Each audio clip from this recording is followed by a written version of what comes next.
Downtown Charleston, West Virginia, awaiting the start of a full day of racing at the 2025 USA Cycling Pro Road National Championships, with our elite women up first, followed by elite men. Perfect conditions for the race today. After some rain moving through Charleston over the last week, we should be good for a clear day of racing, and we are going to have some worthy winners out there today. Brad Soner joined, as always, by Lauren Hall here. Lauren, I know you had a chance to ride this course. We've been hanging out here in Charleston for a week. It doesn't get much better than this national championship. I have loved hanging out here this week. The second year, absolutely phenomenal town, and we feel very welcome here in Charleston. The course is so fast. Bridge road climb, extremely hard. Wartz climb, also equally hard. I can't wait for today's race. Well, we're going to have circuits out there today. They'll do that climb multiple times throughout the day. It starts with two shorter circuits, the lap that the junior racers did. They're going to take out what we call the bridge road climb for the first part of it. That's going to allow things to shake out a little better. So the first couple circuits that they do, they won't be doing this climb, but once they hit that bridge road climb, that's where the big racing really starts. Last year, though, the race was really won and lost on the Wartz Avenue climb. That's going to be the second big climb on the course as they make their way back along the Kanawha River, and it really starts right here. Now, I'm really glad that they basically are going to let the race kind of settle in the first couple of laps. They're doing the junior course, so like you said, they're going to do this Wartz climb. But look, that is a brutal climb in itself. It basically starts from the turn, even though the actual QOM, KOM doesn't start until midway through. 2.3K long climb, and then a beautiful ripping descent right back into town. It's going to be a great race. The other factor, obviously, will be wind on that river section. It's wide open, so if there's any wind there, that could be a big factor for small groups. We saw that last year, a lot of small groups coming to the line, and our U23s, our juniors, our elites, so that could play a factor in terms of your setup to the final sprint today. We always say national championship brings a worthy winner, and today, of course, is no exception. It's a hard course. Like I said, I was out there the last couple of days riding. And it's not just the climbs that are important. Like, once you get over the climbs, it's tricky technical turns. It rolls. Nothing is straightforward. It's not just a flat run-in descent back into town. The only mental reprieve, like you're talking about, Brad, is along the river. A little bit chilly on our gooder weather report. You'll remember last year riders were taking ice socks throughout the day. It was all about staying hydrated. Going to be a little bit cooler today. You see the cloud cover, fog just lifting off of the river right now. So I think this is pretty good conditions, all things considered, for a bike racer. If it's a little chilly for us standing around and for the fans, it's absolutely perfect for the athletes. 50 degrees and 60 degrees, somewhere in that is a perfect temperature range. Couldn't ask for better weather. Let's talk a little bit about last year before we move into some of the stars of this year's race. Exact same course that they raced last year, except for the change early on in the first couple laps. It'll be interesting to see if that changes anything for our riders out there today as they try and make their way out onto the circuits. Yeah, we're missing a couple of keynote people. We're missing Corinne Lebecki again. We saw that she is happily moving on with life. And also, Lauren De Crescenzo was initially on the start list, not here today. Definitely a factor in the race last year. New year, new race. We saw the separation happen early, but again, it came down to a group of about 5 or 6, both elite women and elite men's races. I think we're probably looking at the similar scenario here. A lot of it is going to have to do with the makeup of the riders in this field. But as we look at the call-up list here, Kristen Faulkner back to try to defend here for EF Education Oakley. And there's some other favorites on this list. Obviously, we talked about Corinne Lebecki on Friday for the Criterium, not able to be here as she moves into the next chapter of her life. But I think this front row going to be very talented early on here. Emily Ehrlich, you have to look at her. She had a phenomenal TT, winning that TT over Kristen Faulkner by almost 30 seconds. She is on fine form this year. And another one, Lauren Stevens, again, someone who's had a heck of a year. Wasn't quite sure if she was into retirement or not, into the gravel scene or not, but definitely leading that Aegis team this weekend. Here's last year's start rolling out. You saw what is now, well, Lauren Stevens going to be riding with the Aegis cycling team this year. We'll see Siniska back out there as well. A lot of familiar jerseys will be there. EF Education Oakley with a little smaller squad here, so that'll be interesting to watch. But we saw riders getting dropped early on. First time up the Wartz Avenue climb, already started seeing riders getting spit out the back. And that's exactly what the race organizers are going to try and, help out those riders a little bit this year. You signed up for this race. You don't want to just race and be done 2 or 3 kilometers. kilometers. So we are excited about the little bit of a change to the race, and hopefully the racers are as well. This ended up being the winning group of 4. You see Stevens back there, second position. Ruth Edwards was the other big factor in that one. You see her 4th position at the back in the human-powered health kit from last year. So she had a big impact on how this one went down. We saw a few riders come back up. One thing I learned from last year is that you can get back on to this climb. We saw that group from 4 to 6 before Faulkner attacked again and tried to take it back down to 4. No doubt. And, again, someone else, unfortunately, not here this weekend. Ruth Edwards deciding to be in Spain instead. Yeah, we hate to miss her because she was such a pivotal part of this race last year. And, yeah, let's see what Kristen Faulkner is going to do this year. So that took Faulkner and Edwards off the front. They would remain together for the closing laps, stay away all the way to the line, and then eventually we started to see Edwards suffer a little bit into the last climb. You see her out of the saddle here. Faulkner just looks so good last year. She rides across the line solo for a national championship for EF Education Oatly, and now she's back for more, and Kristen Faulkner is absolutely targeting this one. I know I was checking out her Strava before the race today. She has been here for the better part of a week here, training, riding, checking out the course. Lauren, that is dedication to me. That's indicative of someone wanting to win, and I think also coming up short in the TT. She's talked on social media, maybe not her forte this year, but we'll see what she can do in the road race. We talked about some of the big stars. Let's talk about some of the teams out there as well as we look at some of the numbers here. Virginia's Blue Ridge 2028 with 4 riders. You talked about Emily Ehrlich's great result. Can she carry time trial form to the road race today? I think she can, most definitely, having her teammates to basically help her in positioning and whatnot, and then trying to just get her to stick those wheels or making a very stellar attack. And just, I think that'll be super important for her to make the race and not let the race come to her. Siniska also going to have a solid squad here. You see a big list of riders there. I know you had a chance to chat with Heidi Franz earlier in the week, so I think they're going to be one to watch as well. No doubt. Heidi definitely skipped the criterium Friday night, and someone that we're going to be paying attention to today. Siniska here with 8 riders, so they very much have a strong team. The other really unique part about Road National Championships are the one-off riders, right? For the European riders coming back like Faulkner or some of these riders that maybe don't have teammates that would qualify to race in the Pro Championships, you still want to come out and race and give it a go. So we'll see names like Catherine Sheridan on their own, but we'll also see big teams like Fount cycling again. I'm super excited to watch those green jerseys of Fount. If you were with us for the Criterium on Friday, they were really the instigators of pretty much every move that went. So I would expect the same out there early today, not afraid to gamble. That's the best way to describe the Fount Cycling Guild team. Exactly, Brad. Those ladies love to take the race to all the other teams. And, I also like to see a lot of development that's happening right now. We've got Chloe Patrick with Siniska Cycling. Also, Kaya Schmidt coming back from Europe. And she's just definitely trying to do the nitty-gritty over there with Liv Alula-Jaco. These riders are going to have a chance today. A lot of this obviously will depend on how the sort of elite riders race this, but if there is some kind of calm racing, there's a chance for an upset this year. I mean, we saw a group of 6 come back together on the last couple laps last year, so if you can just hang in there and hang with that group and get down that final Wartz Avenue descent, I think there's a good chance for an underdog win today. No doubt. This is a one-day race, and anything can happen, and you just cannot ever give up, and because you just never know what's going to happen. So, yeah, a worthy winner today. Talk to me about the preparation for a national championship. Obviously, for American riders, it means a lot, especially those going back over to Europe. They get to wear that Stars and Stripes jersey. We talked about in the Criterium, a lot of those riders will stay racing in the U.S., but obviously for Kristen Faulkner, that meant a lot for her last year. Tell me what that pressure is like as an American bike racer that's racing in Europe. I have to imagine that Stars and Stripes jersey means a little bit more. It means so much, Brad. One thing, it's in a call-up to every single race. So that stress of doing your team presentation, wherever you fall in that team presentation, you're guaranteed a front row start no matter what.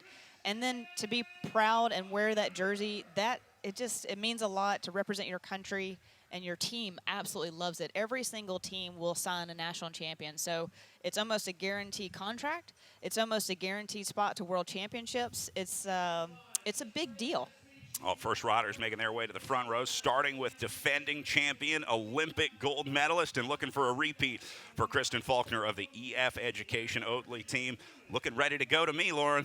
She does, and we'll talk more when the race gets underway. She's had a bit of a tough spring this year, so you know, you're talking about she's been here for a couple of weeks, but yeah, we'll have to see how her form has come on after some of those crashes. Emily Ehrlich, the big, I'm going to call it an upset in the time trial. She had a great ride to win the time trial national championship, beating the woman that she's going to line up right next to. But all that is in the rearview mirror, and now we're looking ahead to the road race today. Emily Ehrlich, yeah, definitely a phenomenal spring, winning so many time trials. And, yeah, it'll be interesting to see how she can go head-to-head with Kristen in the road race. You want to talk about a good spring? How about Lauren Stevens up next for the Aegis Cycling Foundation team? She really committed to that early spring stage racing block here in the United States out at Gila. She's also former gravel national champion. So this style of racing is going to be perfect for Lauren Stevens today. It is, and she has a heck of a teammate working for her in Emma Langley.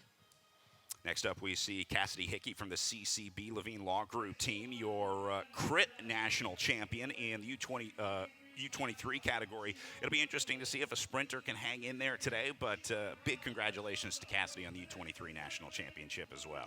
Yeah, CCB definitely kind of the underdogs here, but a very strong team in their own right, and looking forward to seeing their day. More results this week from the under-23 time trial national champion up next. That'll be Chloe Patrick getting her call up to the line for Siniska Cycling. This is one of the dark horse riders that I was talking about today. If Chloe gets a shot at this, she can win the national championship. No doubt. Do not take her to the line. She is an up-and-coming sprinter. She's a young rider out of SoCal. Out of the Sirius Cycling team out of Redlands, California. I would say the same thing about your Redlands Bicycle Classic winner this year. That is Aaliyah Shafi of the powerhouse Fount Cycling Guild. They're going to be a wild card, too. If Aaliyah is there, she can make this to the line, but it's really going to be about whether she can survive those last couple laps. This course is so hard. It's hard enough that there's a little bit of a tail off at the end. Next up is Kaya Schmidt, the Liv Alula Jayco rider. Took third in the U23 race earlier, but Kaya Schmidt, obviously big talent on that Liv Alula squad. Yeah, you know, she's been over in Europe and just in the deep end of things, so you never know when they come back to the U.S. and race, like, if that has helped or hurt, and I definitely think being over in Europe is just going to help her day to day. I think that is going to be Betty Haase up next. Lauren De Crescenzo going to be a DNS on the start list today. So Betty Haase will be next up for the Hess cycling team. And then they're going to put Alexis Magner next to her for the Siniska cycling team. Alexis could have a good ride, too. Siniska's got a lot of hitters on this one. Again, yeah, we're going to be talking about them a lot today. They have 8 out there today and a very strong team. Basically, Siniska and Fount were just trying left and right attacks in the criterium, and unfortunately nothing got away, but what a strong team. All right, they are just about ready to roll. We're going to take one short break before the start here, and when we come back, your Elite Women's National Championship will get underway.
Competing at the highest level in the sport requires the right training ground, and USA Cycling has found that in Arkansas. Bentonville is the home of the U.S. National Mountain Bike Team. But our statewide network of trails aren't just for elite athletes. We've got a ride for everyone. Just increasingly more and more, I'm telling people, if you ride mountain bikes or if you want to get into mountain bikes, you got to come here and see for yourself, because you don't really know until you know. Plan your mountain biking trip to the natural state at arkansas.com. There's no time to waste in the morning. That's why you should watch 13 News this morning for fast and accurate weather and traffic every 10 minutes. Plan ahead with real-time traffic and beat the morning rush. This is a look at what's happening with our traffic drive times. If you're leaving out of Hurricane today, going to Charleston, just 21 minutes. Get the latest on road conditions and alternate routes. Know what's happening with live, local, weather and traffic every 10 minutes. Weather and real-time traffic every 10 minutes beginning at 4:30 on 13 News This Morning. Welcome back. Just over 70 miles on tap for Elite Women. They have just got their final instructions, and we're just about ready to roll here. Again, 2 short circuits before they take off today. The nerves are high on the line, but once this whistle blows, Lauren, that all goes out the window. It's time to get to work. Yeah, let's not discount these 2 laps, but I think there will be a nice reprieve into today's road race. It'll be a good warm-up, and hopefully, like you said, like let those nerves calm down a bit. Let some of the flow of the race happen before we really get into the nitty-gritty of the day. All right, so we are underway and racing the 2025 USA Cycling Professional Road National Championships, rolling out from downtown Charleston, West Virginia. And about 4 hours from now, we'll see who's going to wear the Stars and Stripes jersey into the 2026 season. This is also a good preview of the finishing circuit. Obviously, they'll do a similar run in here. They come out about 200, 250 meters out of the last corner before they get to the line. So there is a chance for a sprint, but we're not expecting to see a real sprinters group out there.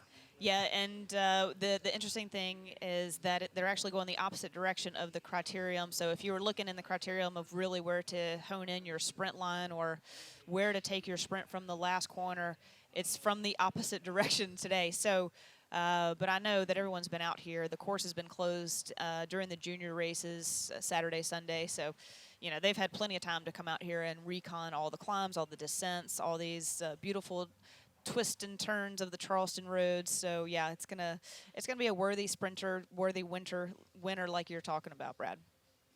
Chance to pre-ride, obviously big. We were talking earlier about the defending champ coming out to train here on the roads. How important is that? I mean, is she looking at the climb? Is she looking at the corners? What kind of stuff are you reconning when you're previewing a course? What are you looking at as an athlete? Yes, all of that. And for her, Kristen coming over from Spain is where she lives now full-time, essentially during the season. Also getting over jet lag. That is such a factor in your performance and your sleep and your eating patterns. So coming over here and getting your body adjusted to this time zone is equally important. But you're looking at the roads are open. You know, obviously she can't really take the lines that you're going to take, your race lines, but she can definitely see the undulations, the percentage, what it really feels like, and kind of refamiliarize herself from last year's win.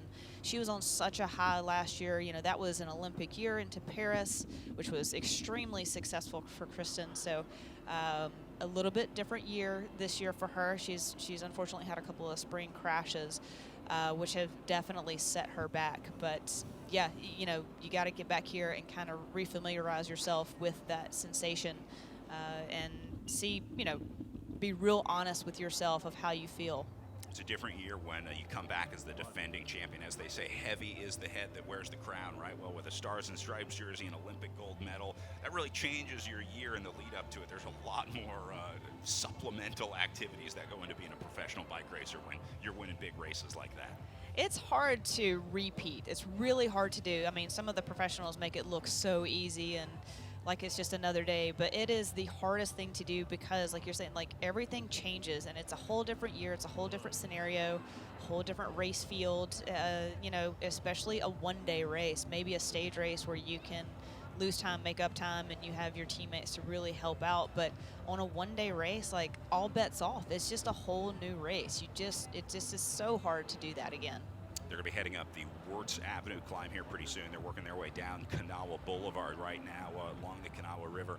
We're thinking that this climb that they're about to hit is probably where the race is going to be won and lost. It won't be won here, but it's going to be in 6 laps from now when they do that for the final time.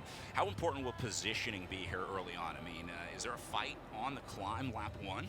Yes, there is. There's always going to be a fight on that climb. Again, finally having the chance to ride it the last couple of days and seeing there's a pinch point going into the Wartz climb proper, and once you're on the climb, the road is it's not it's really tight. It's there's a little bit of chip seal in there. There's a little bit of broken up road, and so all of a sudden you go from a 4-lane road almost like this or 2-lane road, but it's a massive road into a smaller road, into a smaller road, and yes, positioning is very, very much important. And especially these first couple of laps, the nerves are there, and it's, again, we go back. This is national championships. All bets off. It's such a different day for everyone. Anyone can win today, and everyone thinks that. And so everyone tries to be at the front. So, yeah, I mean, these first couple of laps, even though we say it's a little bit ease into the next 4, is still a very important lap. Both of those climbs super narrow as well. There's not a lot of room to move up. So if there's any more than 4, 5, 6 riders, you could very well find yourself in a little bit of a traffic jam scenario on the climbs. That was one thing I noticed. Right? I think it got narrower and steeper since the last time I saw the climb. Well, this is something, you know, if you don't have a good climber. So this is something where Synisca or Fount could go up to the front and almost like do a barrage. If they get their team up there and basically go across the road, they can set the tempo and pace and basically not let anyone come across. Yeah, this is one of those things where you can use the numbers early on, right? If you've got a big team here, this is where you're going to want to use them, because you're not going to have that big team for long, right? They're going to eventually fall apart, and it's not going to be so easy.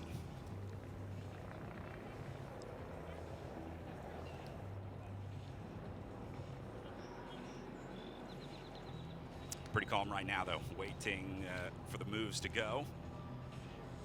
I don't think there's a lot of urgency. I'm pretty much expecting these riders to just kind of hang out on the climb.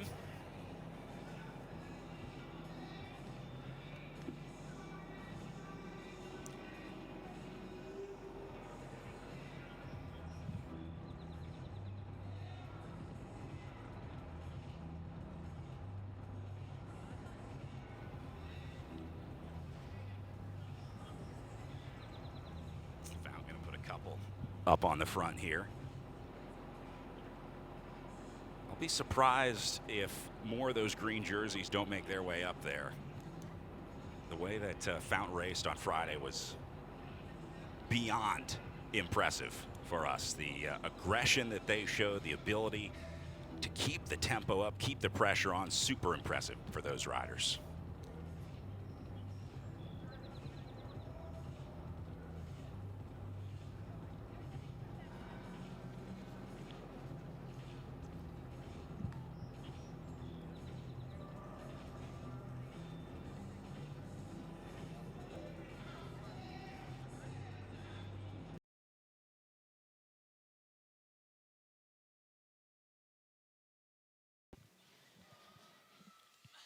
Here we go, Lauren.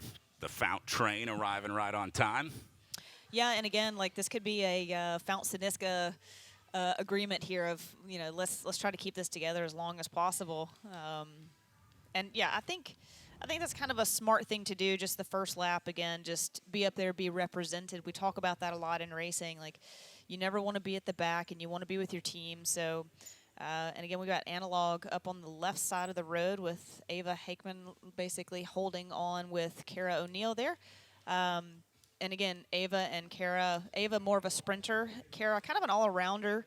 And again, they're going to want to be, there you go, you've got Analog, you've got Synisca, and you've got Fount at the front. They're definitely saying, you're not going to get away from us, and we do not want anything to go. And you know what, we want to control the pace going up this climb the first time. So like a proper sprint lead out on the way up here. Who, if you're a team leader, are you in this train right now? Like, let's say you've got 5 teammates. How do you dispatch them? If you're a director or the road captain, like how do you use those numbers early on here? Now that you're in this scenario, let's say you've got this little train. Is it just about keeping tempo? Yeah, and it kind of depends on your sensations and feelings. You just want to be represented, as we like to say. You don't need to necessarily, if you're the team leader and you know, you don't even see Kristen anywhere near here. You don't want to make anyone nervous or anxious. So essentially, you don't have to all be lined up. It is always better to be with your teammate and on your teammate's wheel, as we like to talk about, because that's the most comfortable spot. But, you know, what if someone drops their chain? What if there's a small tap of wheels? You know, that's all part of the game, and you just have to be very careful and cognizant of where you are within the group. But, yeah, you don't have to necessarily be on the front.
Traditional schools weren't built for athletes like you. They box you in, slow you down, dull your dreams. But you don't play by someone else's rules. You're here to push limits, break records, Well, I cracked. and own every inch of your journey. US Performance Academy was born to fuel that fire. An online school that aligns with your ambition, respects your grind, balances your dedication to athletics and academics. This is where you learn what you're truly capable of. Let's go. US Performance Academy, official academic partner of USA Cycling. GoUSPA.org.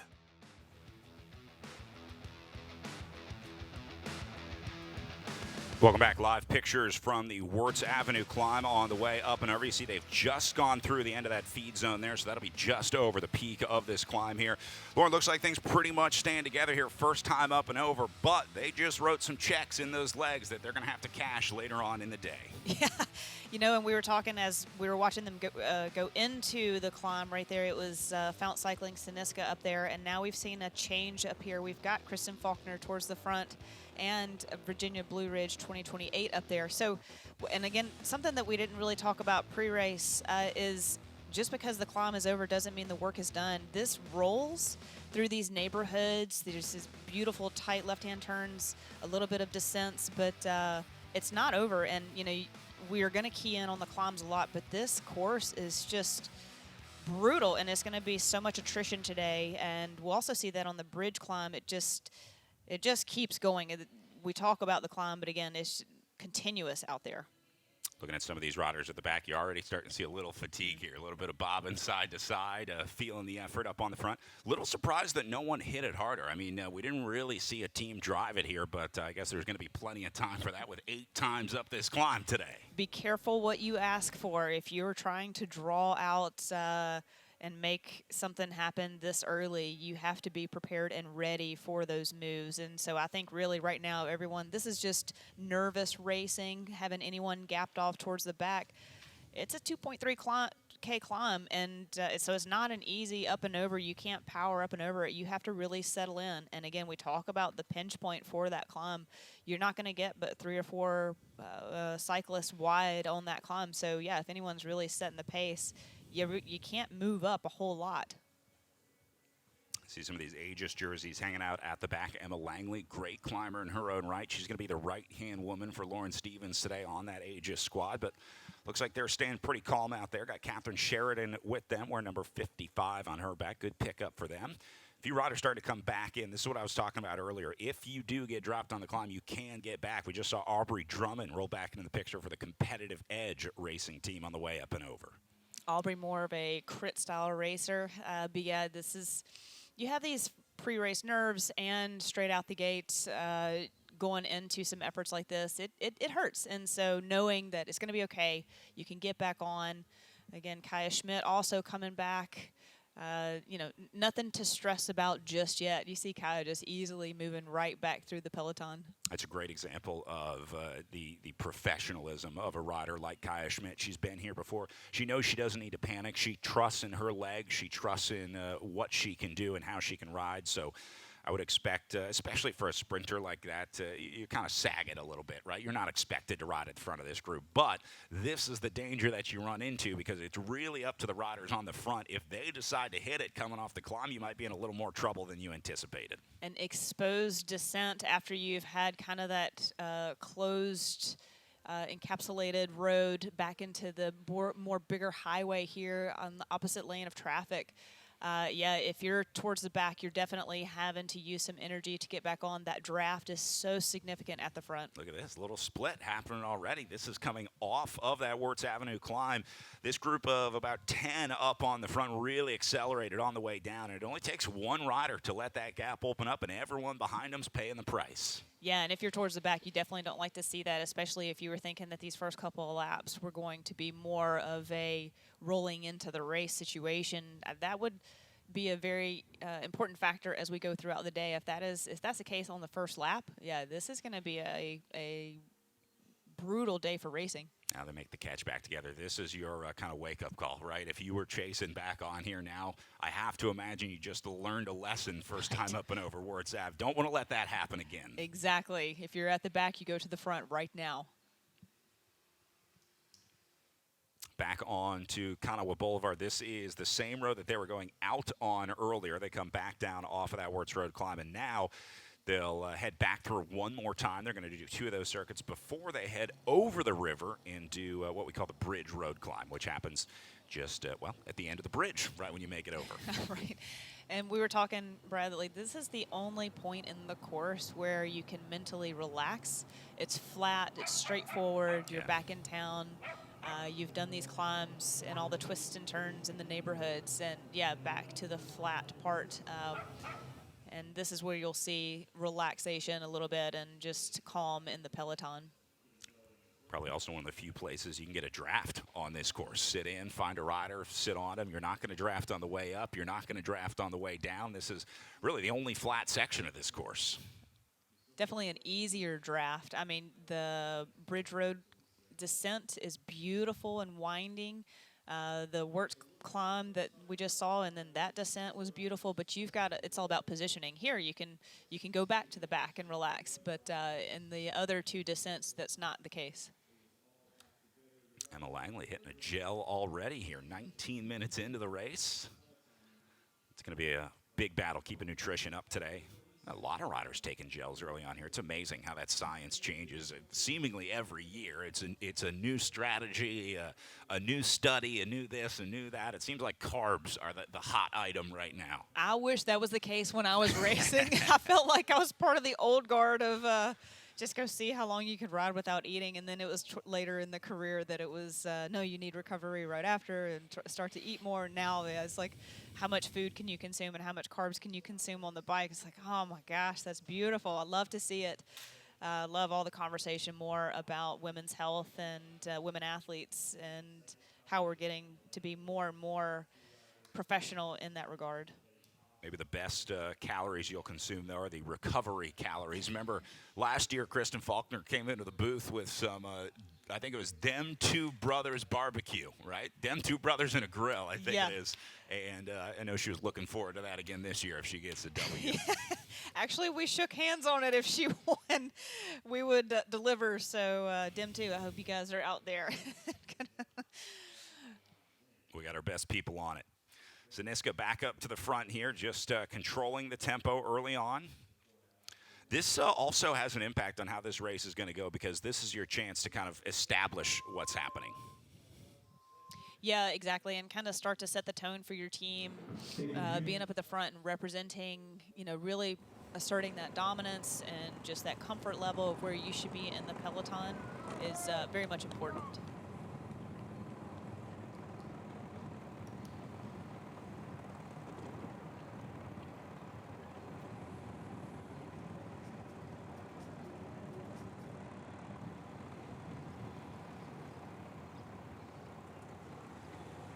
Zaniska here at the front with Chloe Patrick. More so just kind of setting the tone through town, setting a pace, and just, again, nothing urgent here, just more of, just setting that pace and comfort level for the team. Faulkner not far behind here, and you're going to, I would imagine, keep an eye on things pretty much all day today. There's some pressure for Faulkner here for sure. All eyes on her, right? She can't go without someone following her, but what she really needs to do is just try and follow these moves. She did that earlier on the Wartz Road climb. We saw that pink jersey go all the way up to the front as they made their way up to the front of the climb. I was a little surprised to see that she was so aggressive up there at the front earlier. This was about halfway up the Wartz Road climb. You see her in the pink jersey making her way up to the front, and it was very, very clear that she knew exactly where she wanted to go here. That's the pinch point that we will refer to a lot today. And yeah, I think, again, she just wants to set the tone. And this is where Fount or Zaniska probably could have made a plan to go across right there. And I guess what we're seeing here with Kristen Fount rider on her wheel, that I'm going to guess that had to have been an Aaliyah Shafi somewhere along that. Aaliyah is definitely going to mark her, like you said. Like, Kristen's not wearing the stars and stripes right now, but she definitely has a bullseye on her back. And Kristen can't really afford to go too far back in the peloton because she has no teammates. So we will see a lot of her just de facto positioning throughout the day. I was amazed how decisive it was. I mean, she knew exactly when and where she wanted to go. Have to imagine that's part of the recon that she's been doing in the weeks leading up to this race today. But got what she wanted, stayed together, and now she can kind of drift back a little bit, relax, and get some draft. Exactly, just moving throughout that peloton. Also, not to tell too much of Kristen's business, but I saw her at the coffee shop, and she was sitting with Jamie Chapman at a speed block presented by Tarun, and Jamie is also a former rower. So Kristen comes from a rowing background, and you got to wonder if there's not a bit of alliance there, or some sort of assistance. But Kristen, that's fair play. Chapo to her is, you can do that, and you can have these conversations with people of, I'll help you if you help me kind of situation. I'm not saying that that's exactly what's happening, but I'm sure they're friends from way back. And let's see if we don't have a new rising star today with Jamie Chapman. How much different is it without any teammates for a solo rider?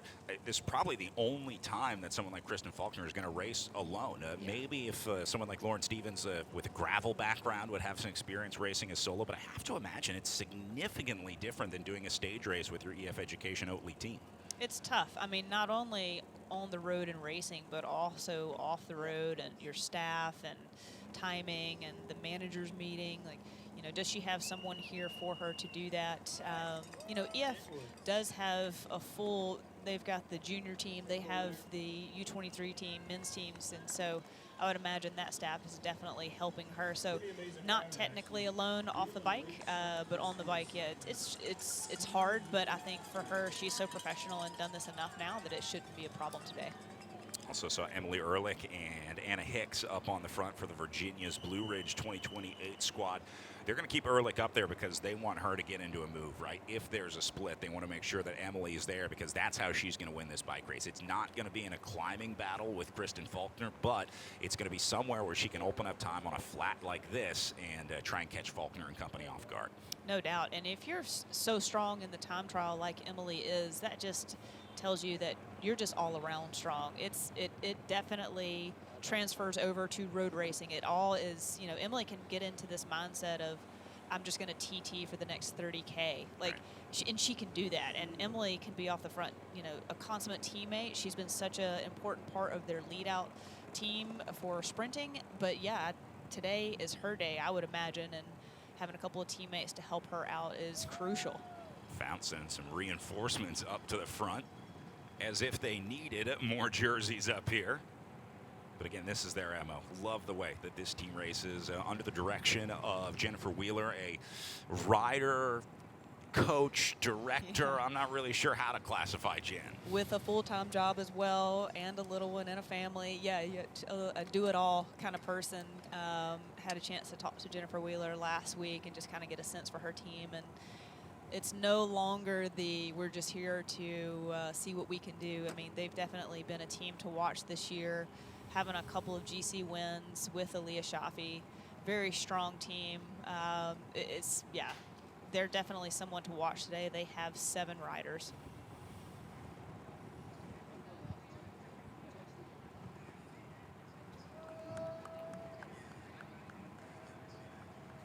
It would certainly take some guts to jump on this section, wouldn't it?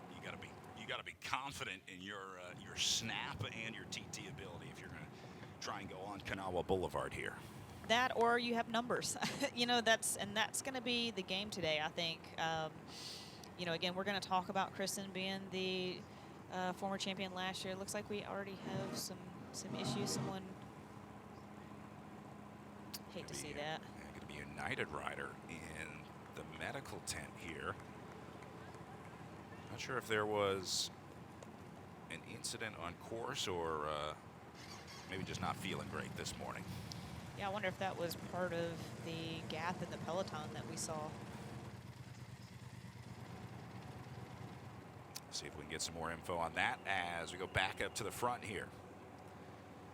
Really seems like Saniska and Fountain are ready to use the numbers, aren't they? Yeah, for sure.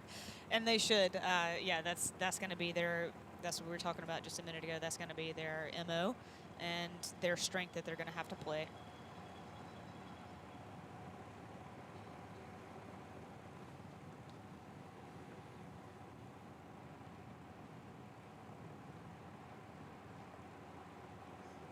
See Nicole Steinmetz just to the left of Siniska there. She was on Siniska last year. On a different team this year. Anicat CMT team.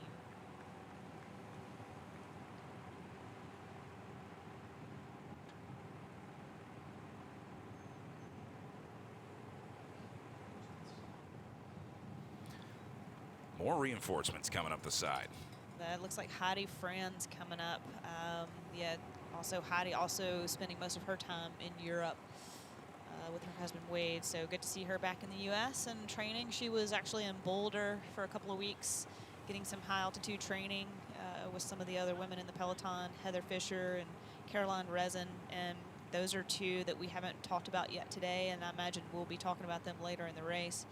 Caroline Resin, new to pro racing, under the tutelage of Alan Lim, and having the Ruth Edwards and the Heather Fishers of the world to train with in Boulder, just helps so much.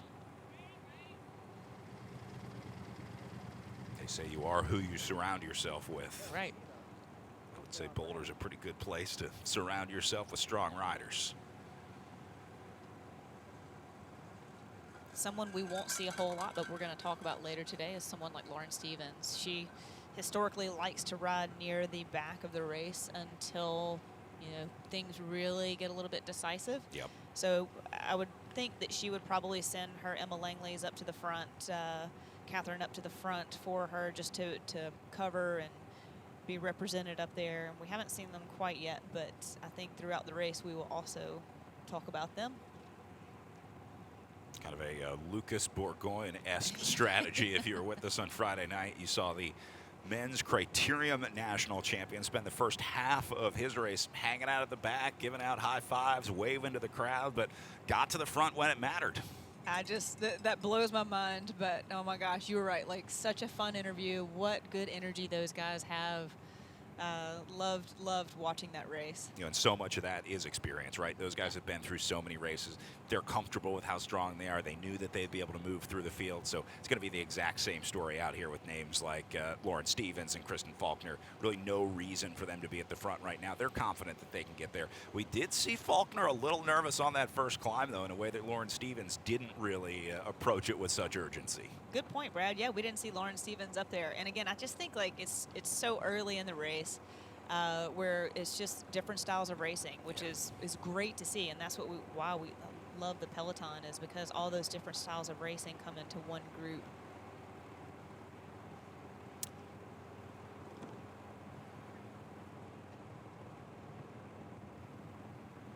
On cue, we've got Emma Langley more towards the front now.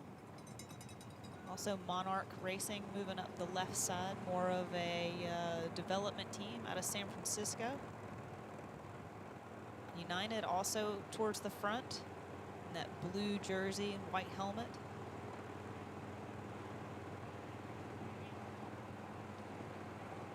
United here in the Peloton with 8 riders today. Again, strength in numbers is always helpful. Taking that left-hand turn back towards Wartz Avenue. I did see the Aegis jerseys come to the front just before they got to the bottom of that climb, so I'm wondering if Stevens maybe saw what Faulkner was doing the first time up and was like, fool me once, but not twice. Exactly.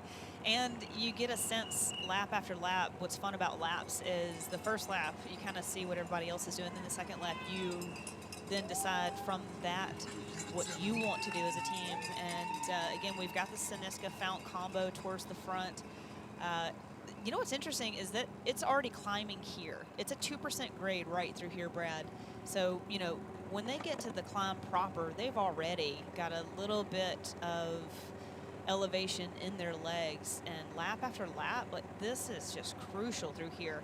And if you start trying to move up, like, you're just starting to burn a little bit more than you need to. So again, like that positioning off the flat Canal Road Boulevard, Like that's so important. And then once you get here, then you can, if you're at the front, you can kind of waterfall back a little bit if you would like.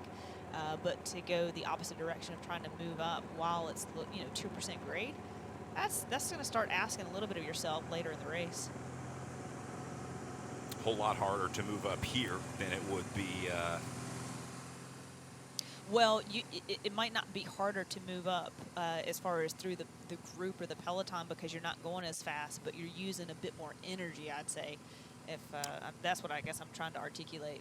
All right, Yeah. we're going to keep an eye on this group. We'll let you know if anything happens as we take a quick break. We'll be right back with more live pictures.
Competing at the highest level in the sport requires the right training ground, and USA Cycling has found that in Arkansas. Bentonville is the home of the U.S. National Mountain Bike Team.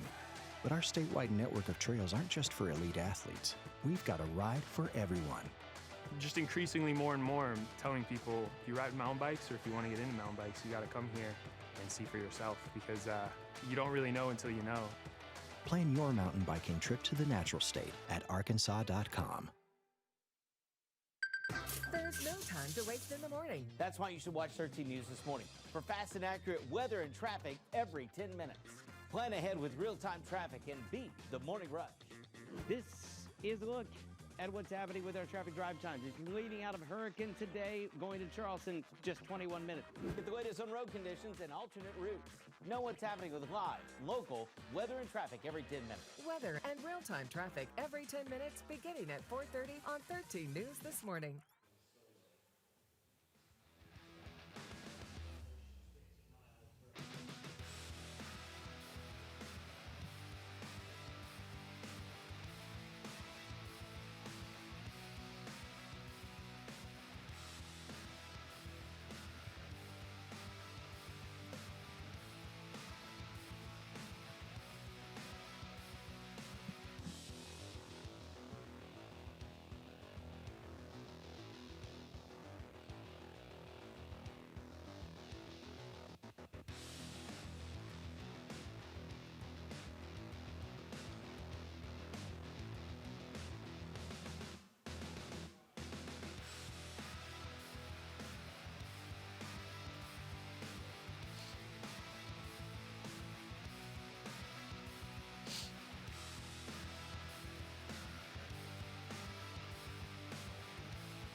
Welcome back. Elite Women's Pro Road National Championship. Just under 60 miles of racing to go as they are out completing their second of the smaller circuits and about to start the big loops out there on course.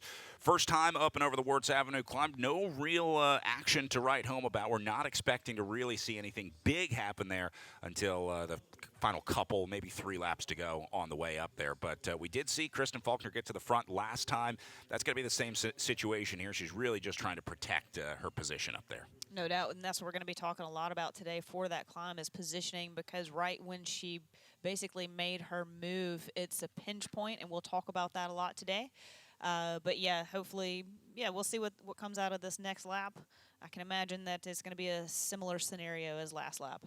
So we'll pick them up as they make their way back down and then show you highlights from that Wartz Avenue climb. There's a bit of a coverage dark zone there. No cell coverage. The trees covered, so we can't get the Starlink up. But what we are going to do is be able to show you what happened on the climb as they make their way back down. So this is the section that you're looking at right now. It's the descent off of it, kind of that wide open section. I was surprised to see a gap open up here last time, but sure enough, there was a little ripple that went through the field. Yeah, you're exactly right. And Brad, again, that's just talking about it's not over till it's over. Like that climb, you finish at the top, but then it rolls across. So there's a couple more little kickers through there, and it's tight left and rights and a slightly technical descent before you run into the big road. So yeah, it is conducive to having to stay on your game and stay focused in the group.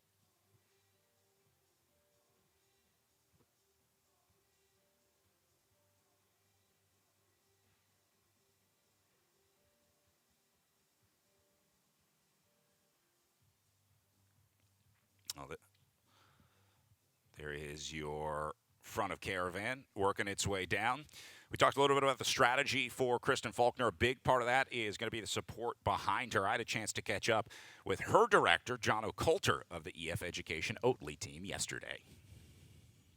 A lot of pressure on the shoulders, obviously. Defending champions, big favorites. How's the team deal with that headed into this week? Yeah, I think and a very important thing is when a rider goes in with the pedigree of Kristen Faulkner, she knows that she is coming here as the defending champion, as the Olympic champion. We always say pressure is a privilege. She doesn't just get to go out there and complain that people want to beat her. She's there because she is one of the better riders in the world, and those people that are going to chase her, she's going to have to find ways to be even better. And she's by herself. She's going to have to find ways to go against some of these best teams in the US and just figure out how to win again. For someone as experienced as Kristen, how do you and the team support her on a day like Monday's road race? Something that's very important for us is that the rider has to feel secure in knowing that they have a really, really good idea of what their performance level needs to be like to secure this race. And so with her, she's been asking questions every day because she's formulated in her own mind the different ways that she can win this race. And so a big part of it is making sure that the rider plays that important role, and we're there to support her with what she wants to do. Seemed like there was a lot of prep into this for Kristen. What was her sort of week or 2 weeks before coming to the national championships like? She came here quite early. She came here just short shy of 2 weeks out. So she's been doing, we can't tell you exactly what she's been doing, but yeah, she's been doing a lot of riding in and around Charleston here. She's very familiar with the course. She's just making sure she's sharpened up, being in Europe for the whole spring. Coming back early, just making sure she's on the right time zone, getting her nutrition and everything sorted. So she's just, good coming back into the race. Good luck. Thanks, Matt. I'd love to know what he can't tell me because a lot of those rides are published to Strava. Right. I love Jono. He is, what we saw there is a very professional Jono, but he's one of the most laid back. He is really good at his job, but his presence is very relaxing and just calming. He's such a fun guy, and I think having him be there for Kristen is extremely important because she's very smart, very inquisitive, and that can lend to a lot of overthinking. And having someone like Jono just basically say, look, we've got everything under control. You do you. We've got this side. You do your thing is so nice for Kristen. And the other side of that coin is now Fount, again, someone that we've been looking to throughout the spring to control the races. and to look to them as the pressure because Aaliyah's had the jersey, or to Aegis and looking to Lauren Stevens, or even Virginia's Blue Ridge 2028, excuse me. You know, now that pressure is off of them and on Kristen. So Kristen can handle it too. I mean, there's a reason that she's racing for EF Education Oatly, and that she's on that team, and that she is a gold medalist in Paris Olympics. Like, there's a reason. She's really savvy, really strong, and can handle that pressure because she has the staff like Jono there for her. And Faulkner really comes from an analytical background, all about dollars and cents and numbers and things that are very definite, black and white, right? Whereas, you know, Jono is going to be much more free roaming, let's say. He can kind of help her relax and roll with the punches that come. It was interesting to hear that she was so inquisitive. He talked about her asking questions. You know, what happens if I do this? What happens if this happens? She's still learning, still trying to glean any info that she can anytime she can. And I think that is also a telltale sign of someone really smart, is asking other people questions when she already has formulated an answer, just to kind of see another perspective. Another data point. Yeah. There is Faulkner right in the middle of your screen, that pink jersey. Seen a lot of those Winston-Salem jerseys getting up to the front, too. They were super aggressive first time up and around. Good to see that. There's a ton of spray paint on Wartz Ave, and I'm not going to name names, but it said a lot of Team WS out there. I don't know if that was the men's or women's team, or just the fans of Charleston.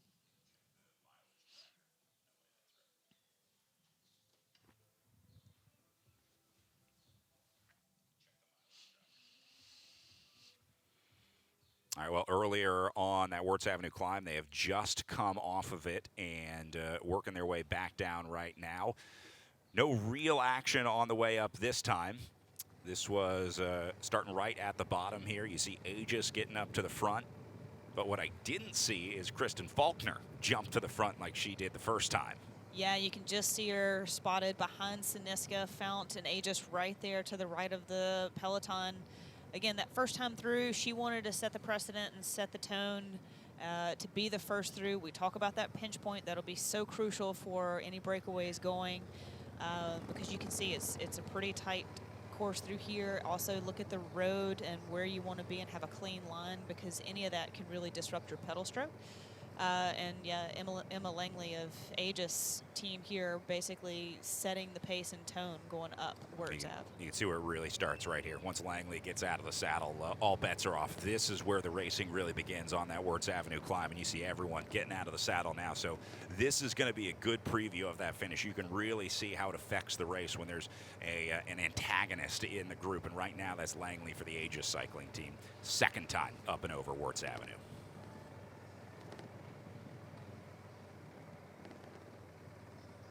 Boy, that pavement.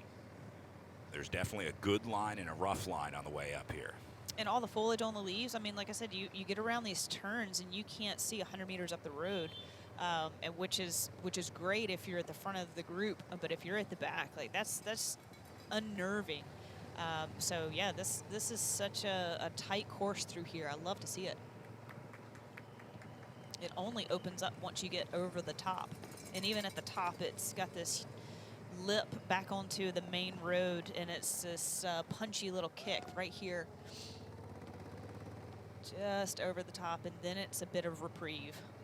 All right, so that is pretty much your full Wartz Avenue climb from the top to bottom. They are back into the circuits right now, just worked their way along the river. Now this will be the final time of the shorter circuit, so now they're going to head out and start that bridge road climb. We're going to see that for the first time today.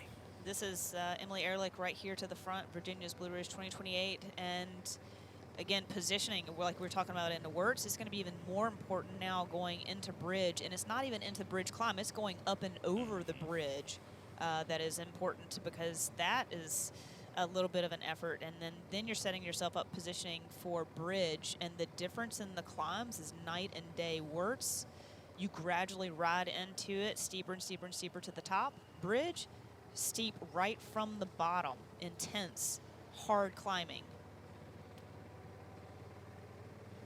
That was one reason for the addition of those smaller circuits this year. It was just so chaotic that first time up Bridge Road, because it's so tough. The riders were fighting for position early on, so they added these 2 earlier circuits to kind of calm things down, put a little sting in the legs for some riders, so it's not just full gas off of the line. Right.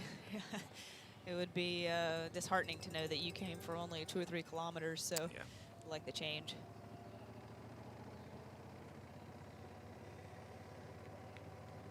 Found back up on the front here. That's got to be a fight. I mean, that's a lot of energy just to keep your team together. You're burning watts, just positioning each other around, closing gaps, getting up there. They're making little withdrawals right now from the account. It can make the Peloton more nervous too. The more you aggregate together as a group, the more eyes are on you. But yeah, you don't necessarily have to be on each other's wheels directly, but within 1 or 2 riders is super helpful.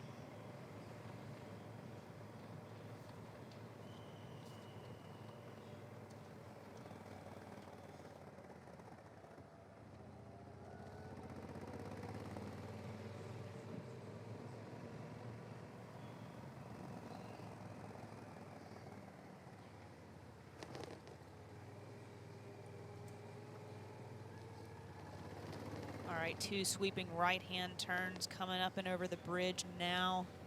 Founts and Niska side by side. Jennifer Wheeler right there to the front for Fount Cycling. We see Aegis moving up. That actually looks like Lauren Stevens in the feed helmet to the left. Catherine Sheridan, her teammate, right there on the front, setting tone, setting pace for Lauren in the Peloton. Even this bridge is pretty That's what I'm brutal saying. in itself, up and over. You can see it just as they crest right now.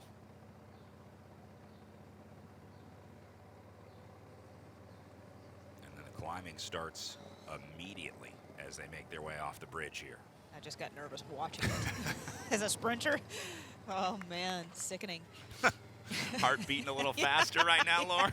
Where's my, can I Strava this sit? A cold sweat breaking out here in the booth. This is telling to me how important this climb is to Lauren Stevens. Again, we talked about her more racing towards the back of the group until later in the race. So for her to be up here at the front already is indicative to what she's thinking this course is going to play out as and how it's going to feel. We also see Kristen Faulkner to the right, sitting right behind Fount Cycling.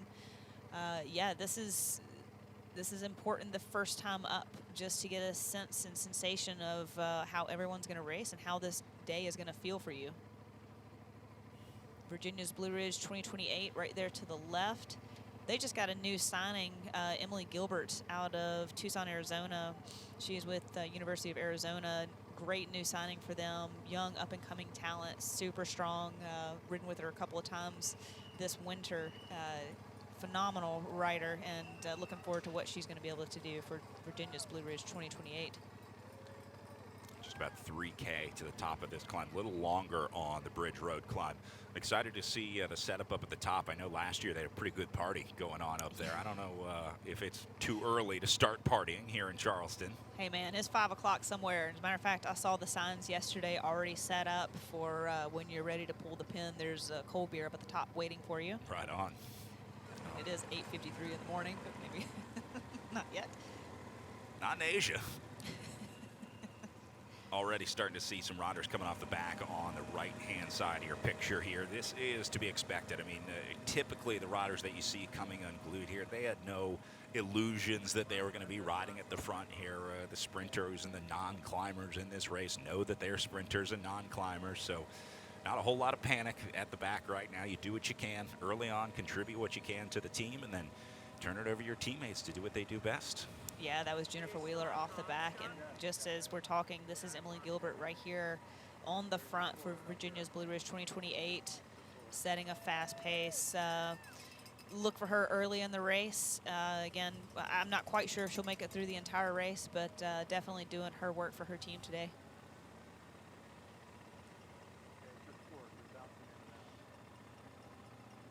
You really see the urgency up on the front left-hand side of your picture. Virginia's Blue Ridge 2028 driving this one here. Still a relatively large group. I'll call that 20, maybe 30 riders still in contact here. But again, it'll be a slow process of whittling this group down lap after lap after lap. And Wheeler knew that she was going to be dropped, so she was doing early duty work. Kaya Schmidt also off the back here. Chloe Patrick off the back. That's unfortunate. Was kind of hoping to see her later in the race, but Siniska definitely have some cards to play today. Straggler's going to link up on the back here as well, try and find a group. Claire Windsor off the back. A little bit of separation up here on the front for VBR. I like the acronym a lot better than it's a mouthful. But yeah. Definitely setting a good pace here. Nicole Steinmetz right there sitting second wheel with the job of closing this down. They make it sound so easy. I know. And this is where the rest of this race is a bit tricky because they're up and over bridge climb, but it just, like I said, there's a couple of these punchers right here that you can get caught out if you're not really paying attention and attentive to the front.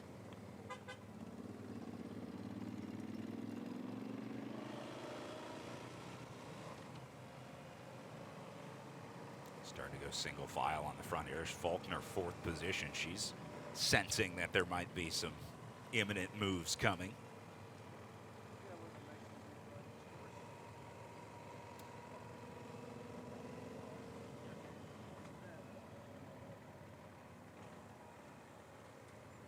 Doesn't look like she wants to jump, though. Just covered it. No, not at all. I feel like it's really early in the race. And again, we talk about just her solo and that everyone's watching her. Everyone will also look to her to close anything if there is any threats. Helena Jones just off the back, another U23 rider, AG Insurance. Look at this fight at the back. Monarch Cycling, just, you can see the head bob. Just a relentless course through here, ups and downs. It never lets up, even though you've gotten up and over the bridge. Road is still just a brutal course until you get back down to Canal. Well, actually, Annie Gilbert on the right-hand side of your screen, that Monarch Racing rider, look, getting every watt she can out of each and every pedal stroke here as your leaders on the left-hand side of the picture put her in the hurt box right now. Talk about the differences in days already to the back of the peloton and the front of the peloton. Emmy Gilbert up there, you know, looking just dominant, confident, owning the peloton, and at the back, you're just a product of that. It's just brutal. Well, the chase was successful. Gilbert back on in the draft. She can see the front of the race now. And you can see the clear separation behind them. That's pretty much the back of the bike race. If you're not in this group right now, you've already lost your shot at a jersey today. You're just praying for Canal to come any faster. Or the descent. The descent off of bridge is absolutely gorgeous, through this loop, I guess we could say. It is so much fun. There's one pinch point on the descent across a bridge, but that was marked clearly in the tech guide, so everyone's aware of this. And again, everyone has previewed the course, they've seen it. It's not that technical, not that bad. And then once another punch uphill, right? And then once you get past that, it's this beautiful road all the way back down to the bridge. This is fast. This is so fast through here. And, you know, I'm so glad, like, full road is just, again, you look at the trees and you look how tight these turns are. Out of sight, out of mind kind of scenario. It's beautiful. It's a great job by our moto teams out there navigating this one with the camera on their shoulder, a rider on the back. There's the bridge.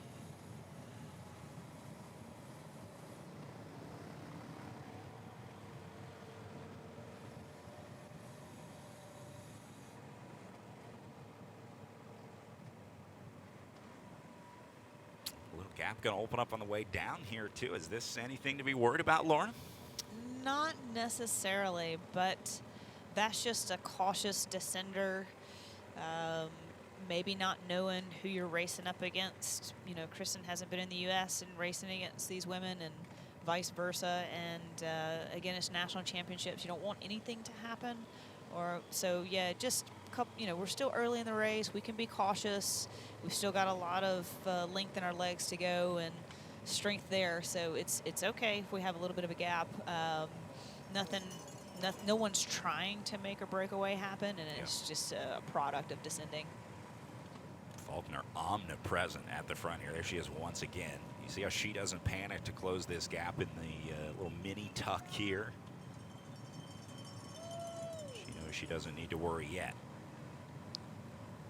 Looks like Anna Hicks here.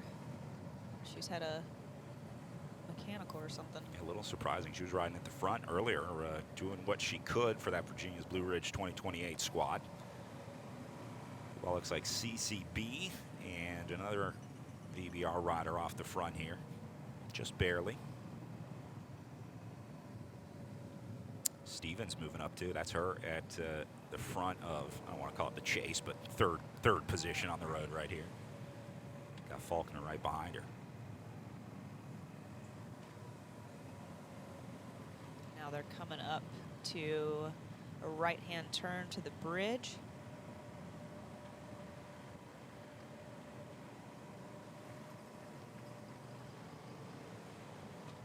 And back across.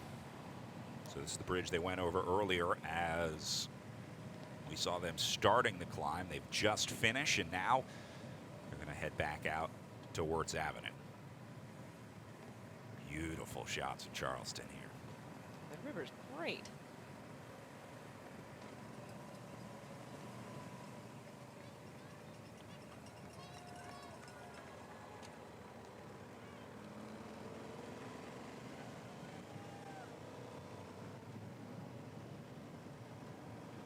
Faulkner and Stevens to the front here.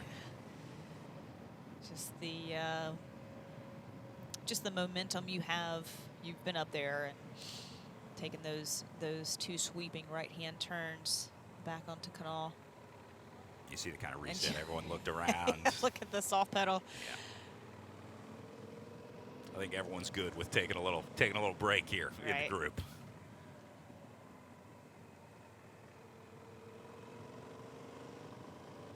See everyone going to use the chance to grab a bottle here. Pretty much the whole field going to fuel up.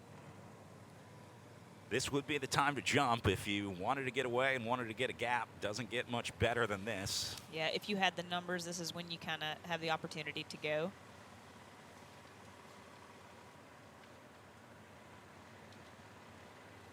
Andrea Sear moving up the left side. Faulkner going to reload the bottles here.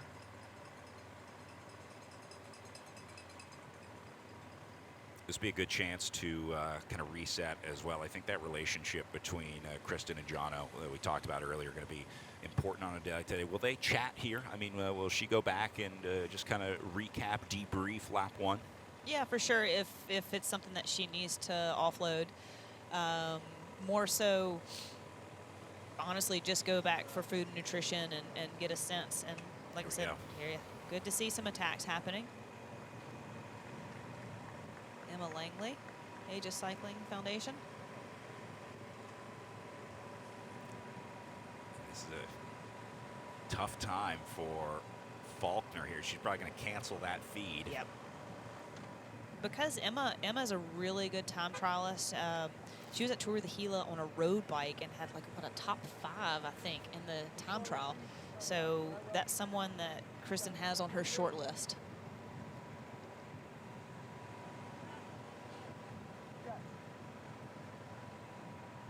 Gap open behind him. This could be the other strategy to beat Faulkner. Just little body blows, right? Just keep poking her, poke the bear over and over and over, and eventually, see if you can find a crack that turns into a bigger one. The tricky bit is she's going to be ganged up on. You got Fount, you got Siniska, VBR, Aegis. Like they're all wanting to separate from her. So yeah, like I said, different year, different story, and fully different race. We'll see if she can't execute and be savvy enough to figure out how she's going to play the race. It's going to be a tough mental game when everyone's beating up on you, right? You feel like the world is against you. That is the case with Kristen Faulkner. The world is against her. It also gives you a lot of confidence and some, I don't know, just that feeling of, I can take this, you know, a little bit of superhuman, you know, I can do almost anything, and I want to see what you guys can do. And that's that competitive edge. And like I said, Kristen's used to it. She's been here. She's asked the questions, and she wants to race. She always likes a hard race. So, you know, it is a little daunting if you let it be. Langley going to do work here. Again, this will be a big advantage for Lauren Stevens. In the battle against Faulkner, you got to use those teammates any way that you can, because it's one of the few advantages that you have over an Olympic gold medalist in Kristen Faulkner. Yeah, having Aegis up here, you know, you can also have Catherine Sheridan could now go on a counterattack and try and get Siniska or Fount to go with you, you know, knowing that you've got someone in the pocket. You know, you've got Alexis Magner back there for Siniska. You've got Aaliyah Shafi back there for Fount. You've got some strong riders to rely on, you know, try to get up the road.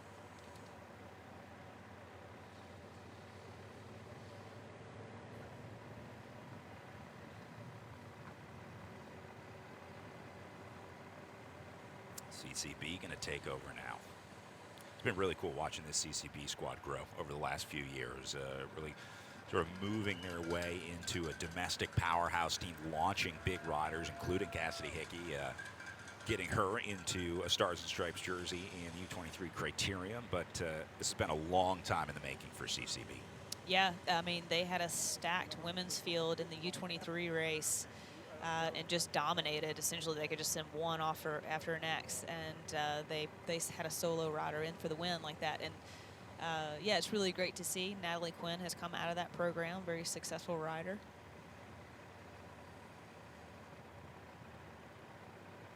Kai Schmidt off to the right-hand side, moving up again.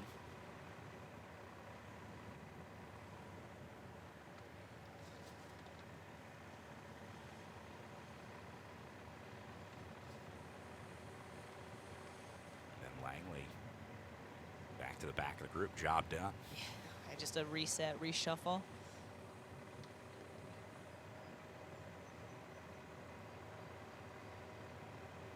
I'm wondering if Faulkner's ever going to be able to feed on this stretch. I would imagine anytime you see her in even the slightest bit of trouble.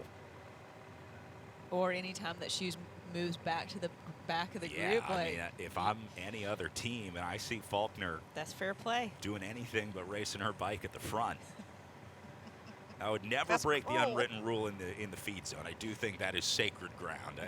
I respect the unofficial rule that you can't attack in the feed zone, but I think it's fair game. If you're back in the cars, that's your choice.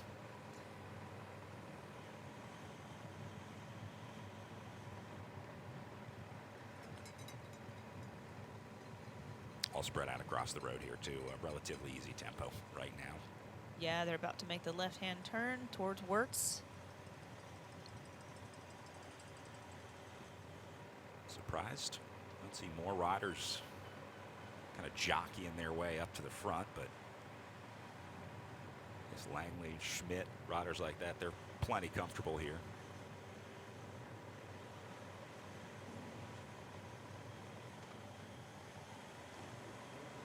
Emily Ehrlich, BBR moving up the left side.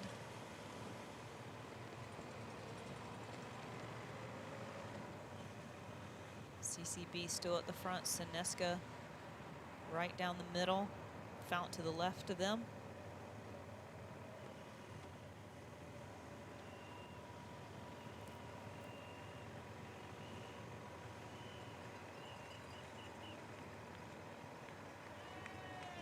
And the setup begins.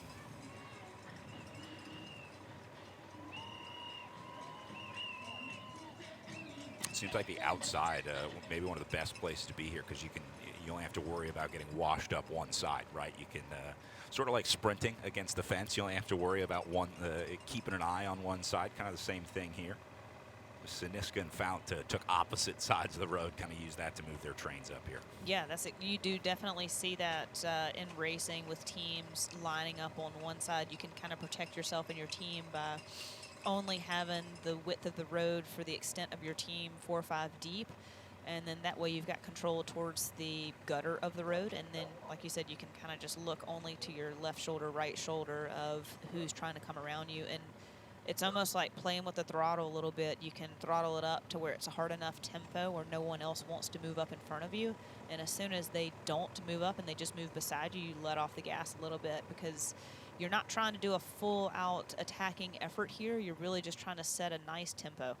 All right, we're going to keep an eye on this group as they start the Wartz Avenue climb. We'll have more pictures for you when we come back from the USA Cycling Professional National Championships.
Competing at the highest level in the sport requires the right training ground, and USA Cycling has found that in Arkansas. Bentonville is the home of the U.S. National Mountain Bike Team.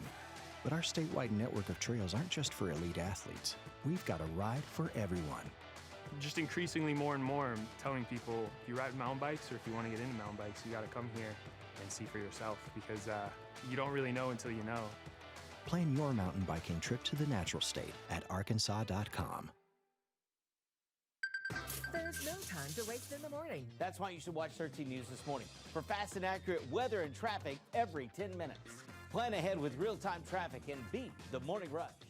This is a look at what's happening with our traffic drive times. If you're leading out of Hurricane today, going to Charleston, just 21 minutes. Get the latest on road conditions and alternate routes. Know what's happening with live, local, weather and traffic every 10 minutes. Weather and real-time traffic every 10 minutes beginning at 4:30 on 13 News This Morning.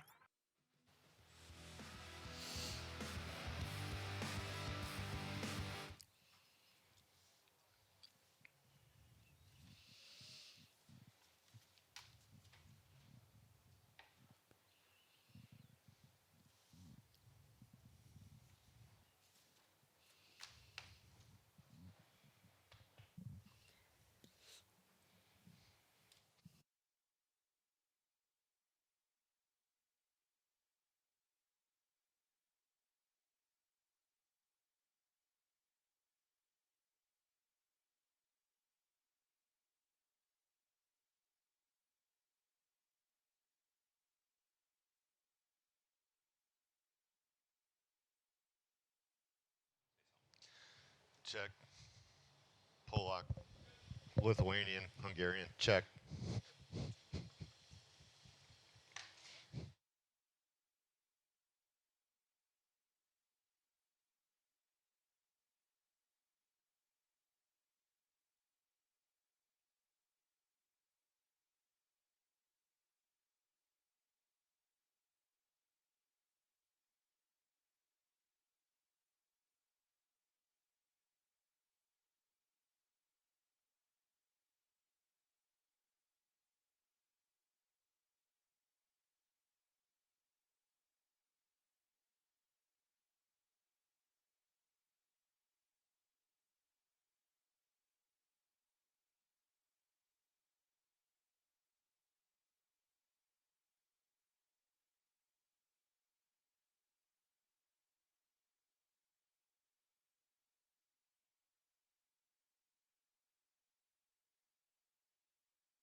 back.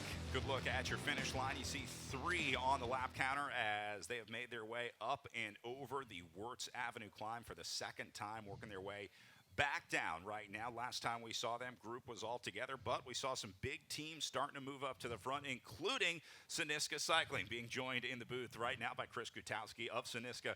Chris, first couple laps, did you have a chance to watch your team out there? What's your read on the scenario right now on the road? Well, first and foremost, I'm glad I'm here with you guys as opposed to being out there on the course suffering up the climbs. But, you know, as everyone knows, it's a super difficult course. We have riders that just are not climbers, and a lot of teams do. And it separates the wheat from the chaff early on. And we've, had a couple riders come off the back already. They may get back on again, and then they'll be dropped for sure soon. And that's just the way it is. You can't change that, and it's a tough day. Well, yeah, we've already seen Chloe Patrick, unfortunately, off the back, more of a development rider for you. Such a sprinter. Maybe not her day today? Oh, obviously not. And she's U23, and we just had her in there to do what she could for the first lap or two and get a good training ride in, literally. She's a track specialist that we're taking to Europe on a regular basis so she develops into a better road rider. And we already saw it here. She won the U23 time trial. That was huge for her and her career. Looking long-term towards the LA Olympic Games, for her to be a time trialist and a track rider, we've seen it with Kristen Faulkner that you can have riders double up. So I think that's on her mind long-term. Great. Talk to me a little bit about what the team is all about. When people ask, what is Synisca Cycling? How do you describe your program and your goals? Well, we're a solid American team. We're not going to change the sport, but we can change careers for a lot of these young riders by getting them to Europe for extended periods of time. They go over there and they get beat up, literally. Really hard races. We did 2 World Tour races already this year, the Tour of Flanders and Amstel. And they get experience that is just over the top, and they progress. Or they decide it's too hard and they quit. and literally, that's our job. If someone tries it and can't handle it, that's fine. That's our job, is to give them a chance to find out what it's all about. Talk about a couple of experienced riders out here. You've got Alexis Magner, Heidi Franz on your team, and the experience that they bring to the Synisca team. A great question. It's been wonderful this year. They're both new to the team this year. Heidi came on at the end of last year, and they're both in the 30-year-old range. And years of experience, and they're both just calm, nice people. And that's our organization, really. We don't want drama, and we want our young riders to get a feel for how to be a professional, to learn the craft. And both Alexis and Heidi are great at transmitting that in a way like I can't do it. I'm an old white guy, right? And I'm a CEO, and the closer you are to the other riders and can convey things in kind of real terms they'll understand. Right. That's what Heidi and Alexis are there for. Racing is hard enough, and like you're talking about, Amstel Gold and Tour of Flanders, those are like the pinnacle of bike racing in the world. So having that experience is extremely important, and that calmness factor that you're speaking on. So yeah, it's and again, the big races, we go there, we're not going to win. We just want to show up. We want to race hard. We want the riders to be out there against the best in the world. And they come out of that with a whole new feeling for what the sport really means. They reset their goals, and the good ones, and we have a lot of good ones, they go, I'm going to be that good. Yeah. And you've got Jillian Elsay in the car today, is that correct? Yeah, she's our head director, so she handles everything in Europe. And she came over here for the Nationals like everyone else. And it's hard for us to bring everyone back to the United States because we're so European focused. But Jillian and the rest of the team has done a great job with the logistics. You can imagine, all the bikes have to come back. We don't have a big base in the U.S. Yeah. So, you can imagine riders, they're flying with 2-3 bikes. The mechanics, we had 2 bikes broken in transit. Oh, wow. So the mechanics were building bikes up. And, that's the type of thing most people, I don't think about, the logistics and problems. Exactly. And Jillian handles that. So yeah. Thank you, Jillian. Yeah. Any race predictions out there, or any secrets you can tell us for the Synisca team plan for today? Oh, geez. You guys cover the tactics really well. We all know who the big players are. You know, a few more laps, we'll start to see who's having a good day. I think that's the big thing. We all know who the best 10 riders are. We know who our best are. And the question is just, do they have the 100% legs today? Right. And it will show up here in a bit. And I stay out of the tactics mostly. You know, if they do something bad, I'll maybe comment afterwards, but I leave it, the competition side, up to everyone else, and I try and manage the business and raise money. Spoken like a true CEO. Yeah, talk about the rest of the season after Nationals. Oh, geez. We're doing a couple of other good American races. We're really excited. Our main sponsors are happy to have us in the U.S., you know, Specialized, Shimano, and Perlizumi are our biggest ones. So we're doing the Armed Forces Classic in the U.S. and then Tulsa Tough, a couple of the best races in the U.S. So we're happy to be there and represent. And then we pick up again in Europe with the Tour of Catalonia, the Tour of the Pyrenees, and Tour of Portugal. So a nice series of stage races. And after that, you know, I'm not even sure. I have to look at that calendar. One thing at a time. Let's focus on Nationals first, get you through Charleston, and then you can move on. Exactly. Chris, thanks for all the effort. Thanks for everything you do. It's a pleasure. Thanks for bringing the team back over. Thank you to the mechanics. Thank you to everyone who helped make the Synisca squad happen here at the 2025 USA Cycling Pro Road National Championships. Thanks, Chris. Thank you. All right, so you are watching them just about to make their way to the top of the Wartz Avenue climb one more time. That is Kristen Faulkner back up to the front once again in the pink jersey, just anticipating that something may be coming. She doesn't know when or what, but Faulkner is certainly nervous on Wartz Avenue today. Yeah, she just has to position herself up here de facto. Like, you know, we've talked about, we've seen Emma Langley up here, we've seen Fount Cycling up here, we've seen VBR up here. You have to see Kristen up here, right? She doesn't have anybody else, and she has no choice. And again, Kristen would lend to a harder race anyway for her to be successful today. And this time up, it looks a bit more reserved throughout the entire peloton, no one making a big move. So I think we're really starting to settle into the nitty-gritty of the race. Through the feed zone here as well. That'll be the chance for Faulkner to grab some as they make their way up and over the top here. Groups still all together over Wartz Avenue.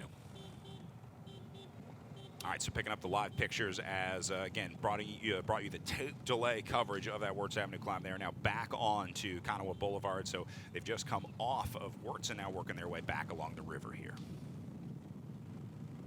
All together, a place to kind of relax. And, you know, we were looking at Kristen trying to get a feed through here, coming down into Wartz and now leaving to go through these circuits basically through town.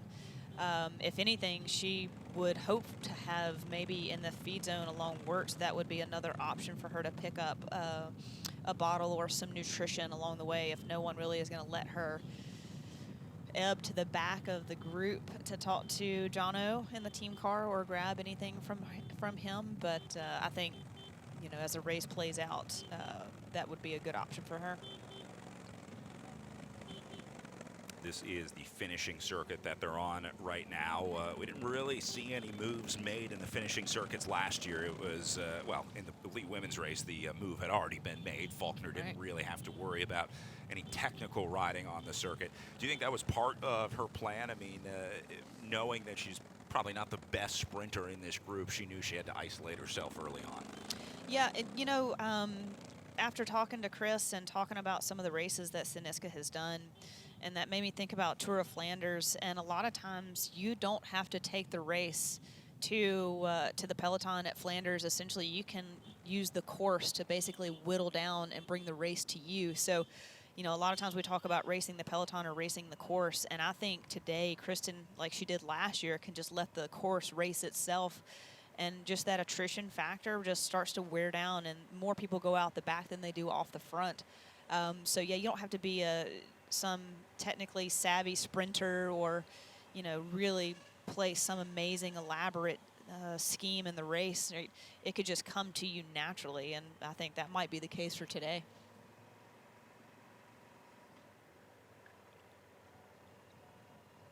Just coming up on 90 minutes of racing elapsed so far. Over 40 miles of racing to go. They're going to be heading out back over that Bridge Road climb. And again, not if, but when this race detonates. It hasn't happened yet, but it's coming. And how nice has the cloud cover been? I mean, I've got a jacket on right now. It's still a very nice temperature outside, and you know, it's just 9:30, and I think the sun's probably just about to start popping out. It's just perfect weather for racing. Yeah, high temperature today, only forecast in the 70s, so even at the height of the day today, probably the elite men going to get the worst of the high temperatures today, but even those won't be that high. Laurel Quinona is back here. Velocio Exploro. Laurel was on VBR last year, and Ebb towards doing her own solo thing this year. Again, someone we could key in on. Hopefully she's going to have a good day today.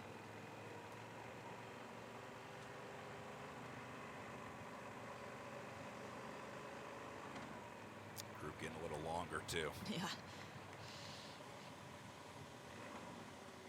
It's going to get tougher and tougher to move up, obviously, as the day goes on here, but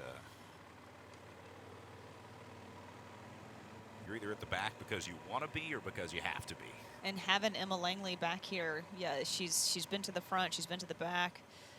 Must be more comfortable back here, easier as we come now back through the start-finish. And then the pace will slowly tip upwards as they then turn right onto the bridge to go up and over the bridge into Bridge Road climb.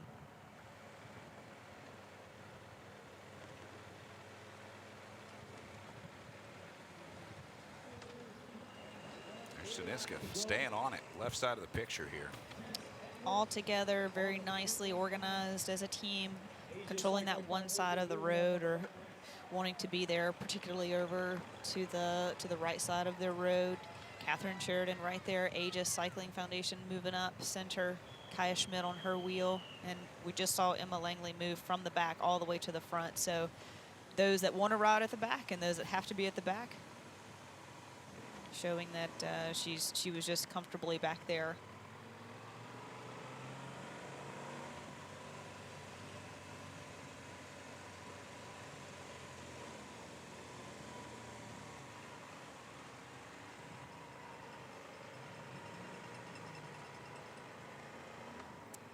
Onto the bridge. See the This wind. is not easy. No. This is not easy. You know, we're going to talk about the climbs, but I mean the rest of the course. Sorry, you were talking about the wind. I'm sorry about that. I just saw a little, I think there was like a piece of tape or fabric or something, just kind of drifting in the wind. It is going to pick up a little bit as the day goes on, but no major wind to speak of on this one.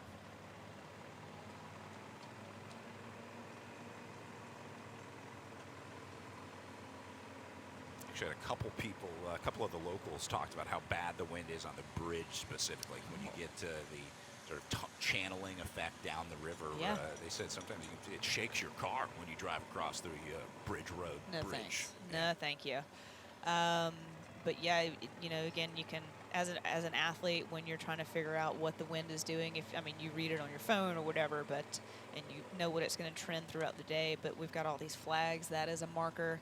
You can look at the ripples of the water and kind of get a sense, and it is dead, flat glass water out there, so not really a factor. Love seeing the snaking of the cars through here. Hopefully no one's in a standard. Fight is on at the back. Sierra Sims just trying to stay attached to the Peloton there. This is my favorite part of bike racing to watch. I gotta say, if you've ever ridden a bike and you know what this suffering is like, right, you can really appreciate what these riders are going through. I, for one, when I get onto a climb, suffer quite a bit. I think you and I are both in that category. Yes. So Yes. we understand the pain. Even the riders, you know, even if you're a good climber, you obviously understand this, but it really speaks to the beauty and the suffering of bike racing. Yeah, and that's Chloe Patrick. Also, Sineska, we were talking about her earlier. You know, she was able to get back into the group and now off the back again. Just the constant, like, at some point during the day, you're not going to be able to get back on because the pace is going to continue to be high up and over the top and throughout those rollers across the top of this circuit right here. Kaya Schmidt also in a bit of trouble, and we saw that a couple of laps ago as well. Yeah, this climb and these descents also make you question your gearing. And like Chris was saying with his team, that's, you know, puts them under a little bit of pressure of knowing what equipment to bring back over from Europe. And, you know, you've only got so much luggage space and so much bandwidth to use. And so they have to be pretty stealth and savvy about what they want to bring and what gearing they're going to use. I personally loved a compact gearing. Yep. Now some teams are going with one by, and you know, what is that rear cassette going to look like? I think that's crucial. Another one of those advances that you just missed, the one by era. Yes, okay. I am a two chain ring person at heart. I like the choices. I like the range. Back up to the front. Aegis driving it with Stevens here.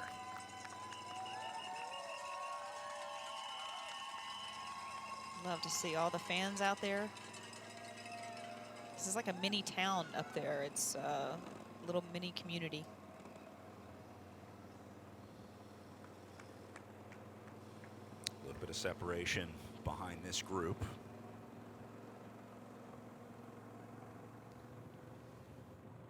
As they go up and over and now start working their way down off a bridge.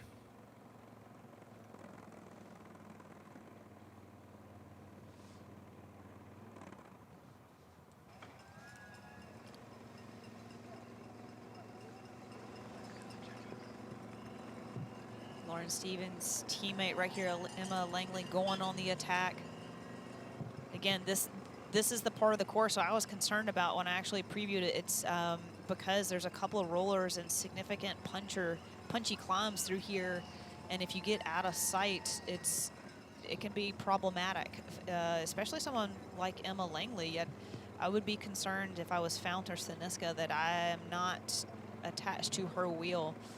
I think someone would want to jump across with Emma, and you know, Lauren Stevens would love to have Emma have some company up there and really put some pressure under the Kristen Faulkner, Emily Ehrlichs of the Peloton. Yeah, this is the kind of move where everyone's so focused on a rider like Lauren Stevens that Emma Langley wins the bike race. It's certainly a possibility in this scenario. Langley's got the legs to do it. She can absolutely win the Pro Road National Championship, but it's going to be up to the other riders and how they respond to this move. Because remember, now they're fighting the war on two different fronts here. They got to worry about Lauren Stevens, and now they got to worry about Emma Langley on the front. And Emma Langley is a former national champion, so she knows how to win on this day and has in the past, and she won from a break and soloed from the break and had Lauren Stevens basically in the pocket. They were teammates a couple of years ago, so having Emma back on the team is important for Lauren, and it's just equally as important for Emma. Langley going to stay on this one. This is how you launch an attack right here. You stay with it. She already got the gap, but now clearly keeping the effort up here as she tries to widen this one away. Langley is going to have a major impact on this race now with just under 38 miles of racing to go. Emma Langley solo away off the front here. Can she do it alone?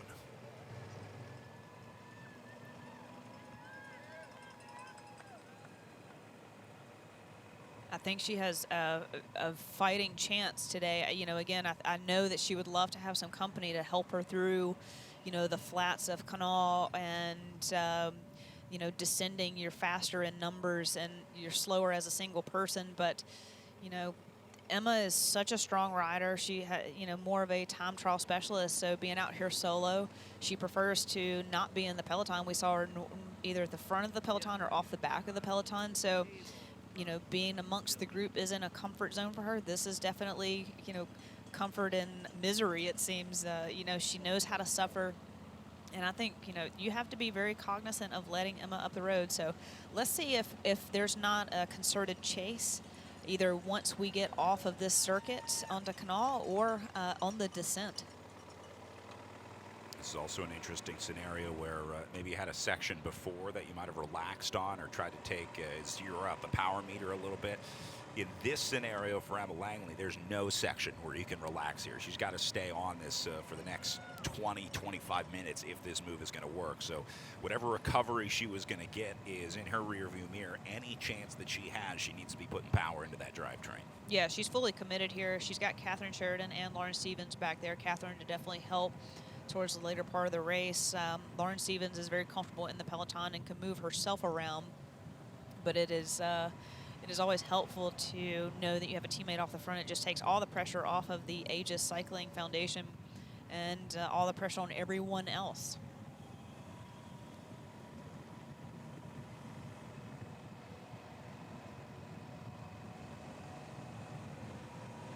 See how she pedals through the descent here around the corner.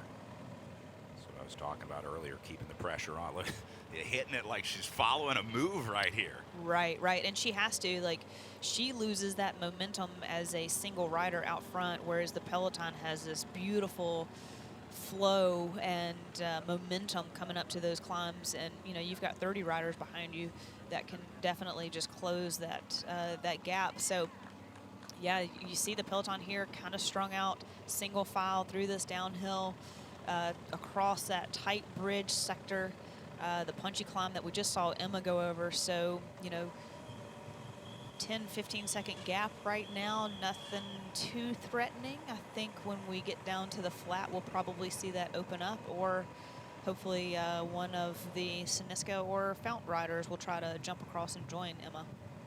It's hard to tell what the gap really is on these undulating parts of the climb. Race Radio will give us some checks, but you know, sometimes Langley's on a descent while the field is still on a climb. It's tough to get an accurate gap, so we'll get you some time checks as they make their way down onto the river. That'll be a nice flat section to take an accurate time check there and see if Race Radio relays any information forward.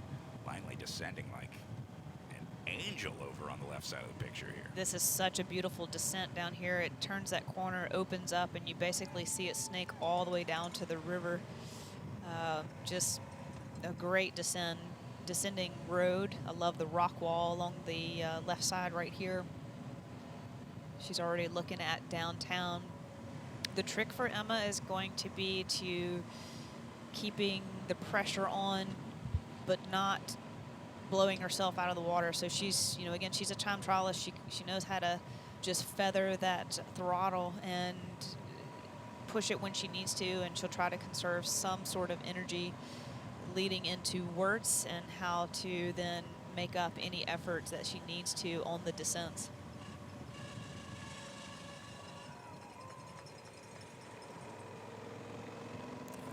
Railing the corner at the bottom of the bridge here. They've definitely put a speed limit on that right-hand turn because you saw the cones, but with the cones they had tape across there, so there's no escaping the cone zone. Like that's going to have a speed limit and play a bit of a factor later into the race.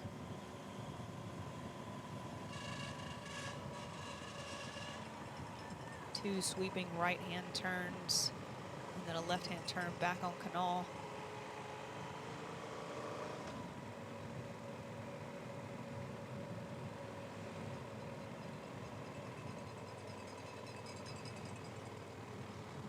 The group behind her off of that descent now across the bridge. Get a bit of organization here, have a bit of communication. See if that's something they're going to let up the road, or will they just try to wait for Emma to burn herself out later in the race and use your team's matches, your quantity of riders later in the race?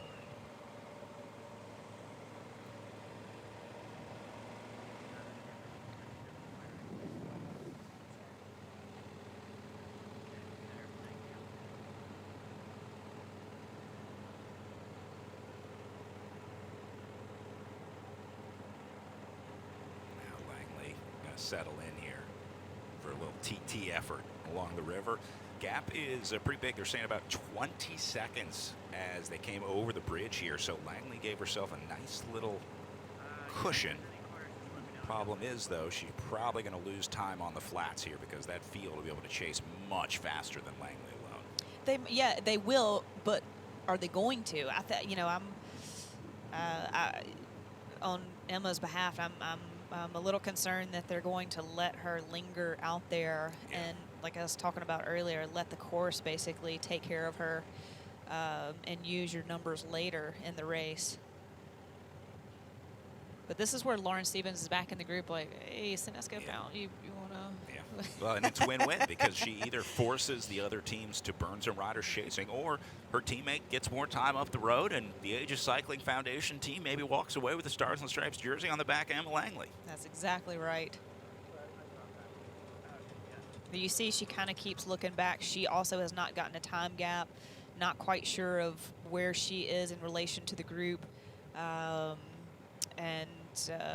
sure she has a radio, but again, we're kind of guessing on the time gap, so it means the teams are as well. Sineska here chasing Fount, sitting second and third wheel. This could be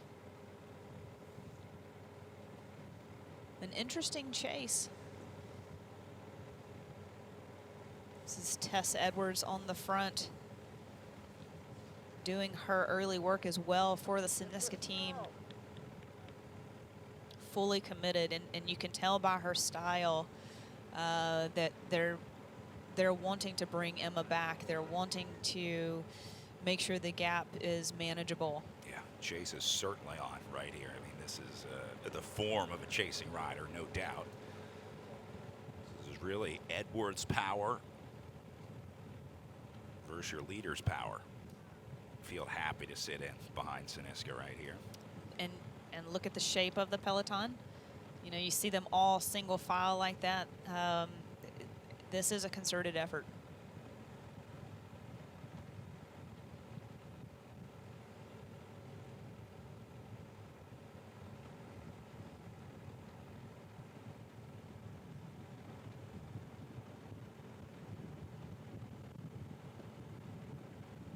It's really interesting watching the different riding styles of Emma Langley here. You see how she tucks into this very compact, very steady power effort, but we saw her almost an explosive riding style on the climb.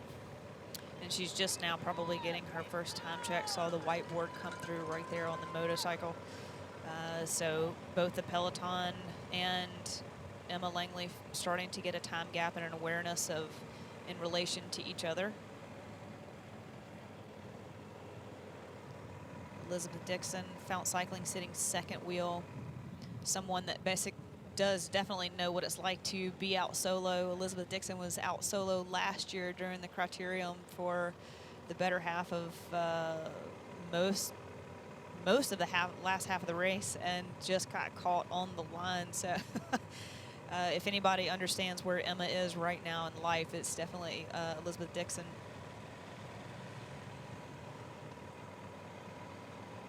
Great chase by Tess Edwards and Sineska Cycling.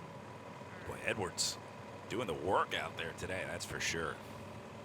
And again, this is a good example of, like Chris was talking about with us in the booth earlier, not every rider is going to be able to win this bike race, but they can certainly help the team. No doubt. And yeah, Tess is definitely doing her part early work today.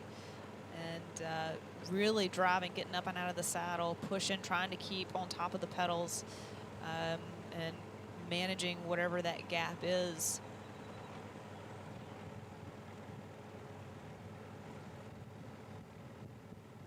Seconds coming off of the bridge. I wouldn't be surprised if this one went up a little bit here. They'll potentially lose time on Wartz and gain time on the massive descent back into Canal Boulevard. So like you said, we'll see it inch out and come closer. This one is going back out. I think we are closer to 40 seconds now in the chase. I just took a mark from that open road that they just went by. 38 seconds by my count for Emma Langley right now. That is a serious gap with 34 miles of racing to go, Lauren. It's a good gap. It's okay, don't get too excited, Brad. Yeah, calm down now. It's a good gap. It's one against, however many's in the peloton, and, again, we talked to Emma is a time trialist specialist, and you do have Lauren Stevens back there. As the race goes, the Peloton's going to get faster and faster. And when do Kristen Faulkner's, Emily Ehrlich's of the world make their move? That's definitely going to crush that gap. So anything, I think you could almost let Emma have a minute and a half, 2 minutes, 2.5 minutes until you're kind of really concerned. But you know, Siniska wants to make a statement and say, hey, let's manage this. Or do they come into the Wartz climb and want to try and send someone across? So they can kind of keep that gap within 40, 50 seconds, 30 seconds, try and bring it back a little bit and try and launch a teammate across to Emma.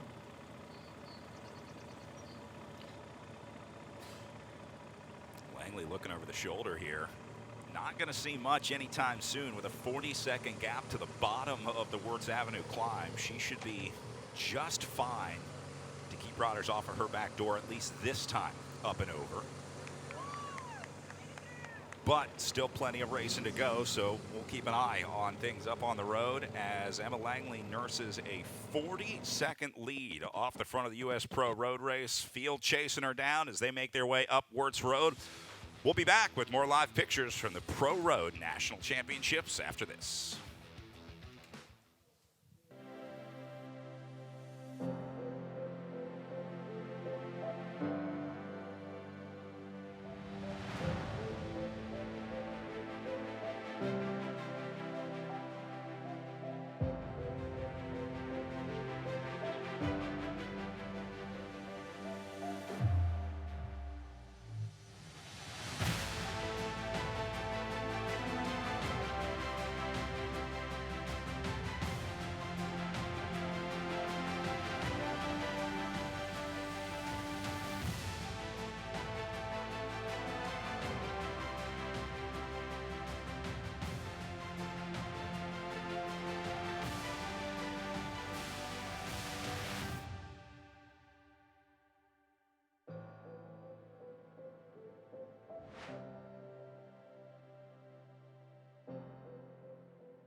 Traditional schools weren't built for athletes like you. They box you in, slow you down, dull your dreams. But you don't play by someone else's rules. You're here to push limits, break records, Well, I cracked. and own every inch of your journey. US Performance Academy was born to fuel that fire. An online school that aligns with your ambition, respects your grind, balances your dedication to athletics and academics. This is where you learn what you're truly capable of. Let's go. US Performance Academy, official academic partner of USA Cycling. GoUSPA.org.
Welcome back. Looking at race leader Emma Langley holding on to her 42nd gap up and over Wartz Avenue. The Aegis cycling team came to Charleston to play ball, Lauren. No doubt. I mean, having Emma off the front is huge for Lauren Stevens. It's huge for the team. And this is great for Emma Langley's chances as well. See Langley continuously checking under her shoulder, looking for any information that she can get. The time board, I think, going to give her an updated time check here as she works her way back down. Do you really care about that time on the way down? I mean, is she really looking at that much?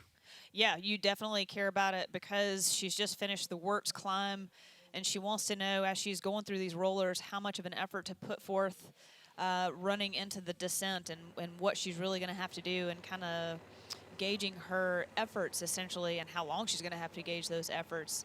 She knows that it's probably come back a little bit just off of race nerves and intensity from the Peloton here, but also knowing that it could potentially blow back out in her favor. Yeah. And yeah, so it's almost like looking at your watch. You're constantly wanting to know.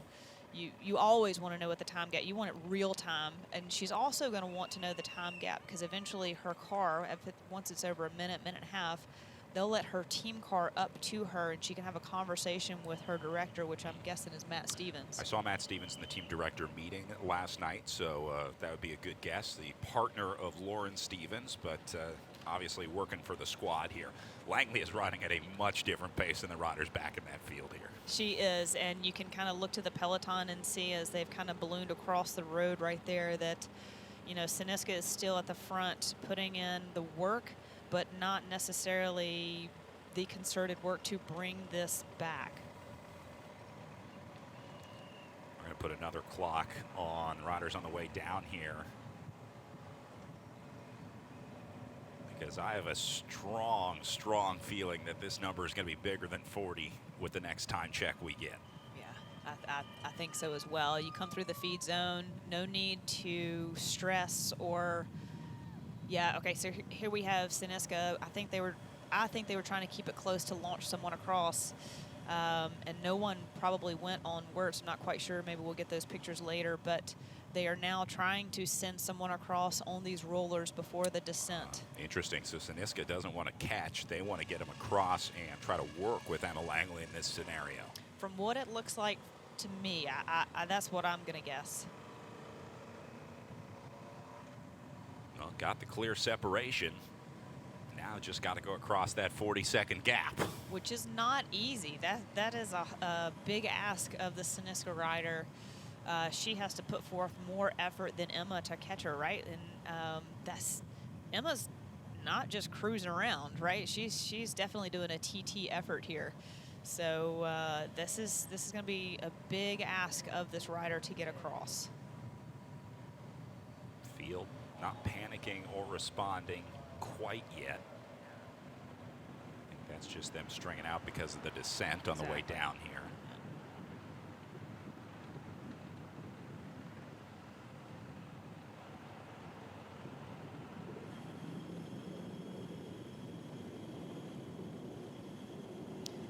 This is again where we talked about gearing, not only uphill but downhill. You know, you want to have enough gearing to push through the speed, you know, 40, 50, 60K an hour. I love this turn. Yesterday they had it closed and we got to go full speed at it. It is almost a blind turn right before the right-hand turn because it dips off. You can almost not see your exit. Oh, yeah, sounds fun. It's really fun.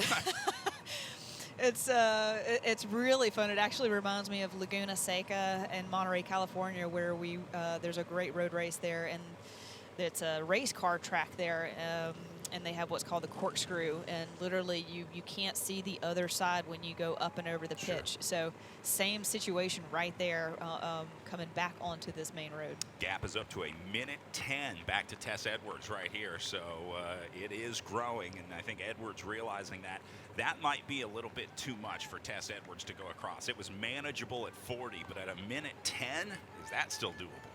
Yeah, that's going to be pretty hard to ask of Tess, and the fact that Tess was on the front on Canal trying to manage that gap. So what they really needed was Tess to have gone probably back after in the Bridge Road Circuit, or at right as she got onto Canal. But to be on the front and drag the field all the way to Wartz, go up and over Wartz, and then come down and now try to go across, I think you're asking a lot of tests right now. I think Langley caught him off guard a little bit. Yeah. The rapid tempo that she picked up, that 40 seconds, it really almost came out of nowhere. So it seemed like it surprised a lot of riders here. And that's a big miss for Fount and for Siniska. You know, they want to be up there. They want to have those numbers. They have the numbers, and that's the whole plan. Gap down to 1:05 with the last check. Just brought 5 seconds back. It was 1:10 as they came off the climb here. Now 1:05 onto the flats. Tess Edwards looking for a little reinforcement up at the front. She gets on the radio. She'll get a little bit of a break with Fount cycling now on the front. It'll be interesting to see what Fount's plan is going to be. And we see Kristen Faulkner sitting third, fourth wheel right there. She also is going to be cognizant of who is going to go up the road, what strength and powerhouses are going. We see another attack, another Siniska rider moving up the right side of the road here, followed by VBR. And that's Catherine Sheridan of Aegis cycling, basically going to try and shut all this down, right? And that's the beauty of having a couple of teammates and Emma having Catherine Sheridan back here and Lauren back here, and now they're going to get a time gap. Siniska asking for some help and not getting it. Saw the unrequited elbow flick on the front, and now a little counter here from Speed Block. There's the help you were looking for. Right, not in the form you were hoping. And what the Peloton has to be concerned with is all these smaller attacks that are happening right now. As soon as one sits up, that opens up the gap for Emma Langley. She is going to be just riding a steady pace, and every time you put an attack, yeah, you might get 1 or 2 seconds, but as soon as that person sits up, it just balloons out the brake a little bit. And this is a strong move right here.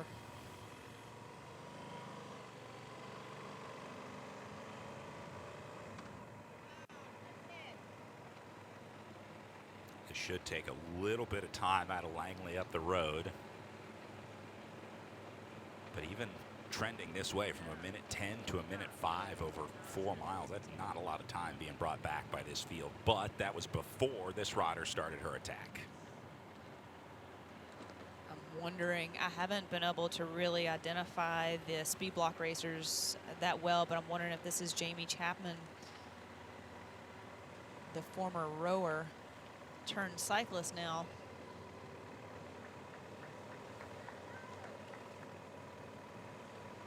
Get a read on that number 101. Yep, that's Jamie Chapman right there. And you know, if we know anything about rowers, they are extremely strong and able to just stay in an effort over and over and over again. Kristen Faulkner being a great fine example of a former rower. They got that diesel engine in big long-range efforts. And Chapman going to use that to her advantage. Gone from the field here. They still got her in sight, but looks like Jamie Chapman going to go all in on this. We're assuming trying to get across to our race leader. Go Jamie, I love it. I want her to get across. This is someone that the Peloton is not going to be keyed in on, someone that is not on their radar. Probably not someone we've had on our radar. Yeah. So, you know, I love the underdog story. I want to see this. I want to see her get across to Emma and then really start to see her race tactics and savvy start to play out.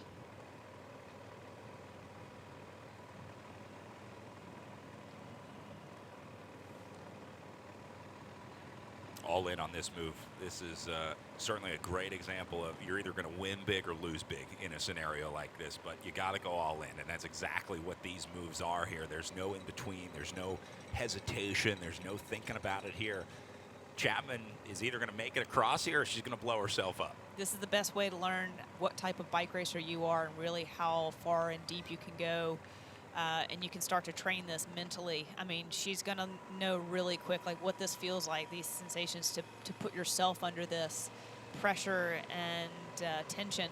And the Peloton is definitely trying to answer behind her. I'd love to get another time gap from Emma to Jamie here and get a sense to how close, if she's making some solid time on Emma.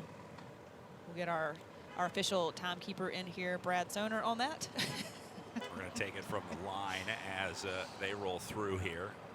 We'll start the clock there and then see when our chasers get there. Nothing for you behind you right now, Emma. There she is. Yeah, she is. Yeah, wow, that's she's just in sight, couple hundred meters. This is down to right around 25 seconds. I'm going to say 23 on race radio. So brought back a huge chunk coming off of the climb here. And now Jamie has to be aware once she makes contact, she needs to know behind her. Like, she's in that no man's land. She has to make connection with Emma. And now she's coming up to the bridge climb, right? So then she has to be aware of what the Peloton is doing behind her. And Jamie's going to have to keep going. This is not a time that, since this is coming back so close now, Jamie's going to have to keep going up and over bridge. Any respite that she's going to have is going to be on the descent, and once she gets through the rollers up at the top of Bridge Road climb. A lot of pressure on Siniska in this scenario right now. It seems like there are a lot of teams looking to them to do the chasing up here on the front. They're more than happy to do it. They've got the numbers and got the legs. Founta's been there, but they're not really riding the front here. They're kind of threatening to ride the front. And VBR, you know, 3 strong teams that you're talking about right there. And yeah, Siniska is definitely doing most of the work to bring it back and bring it close. And it'll be interesting to see if this isn't the lap that Emily Ehrlich, Kristen Faulkner start to really get drawn out or draw themselves out willingly.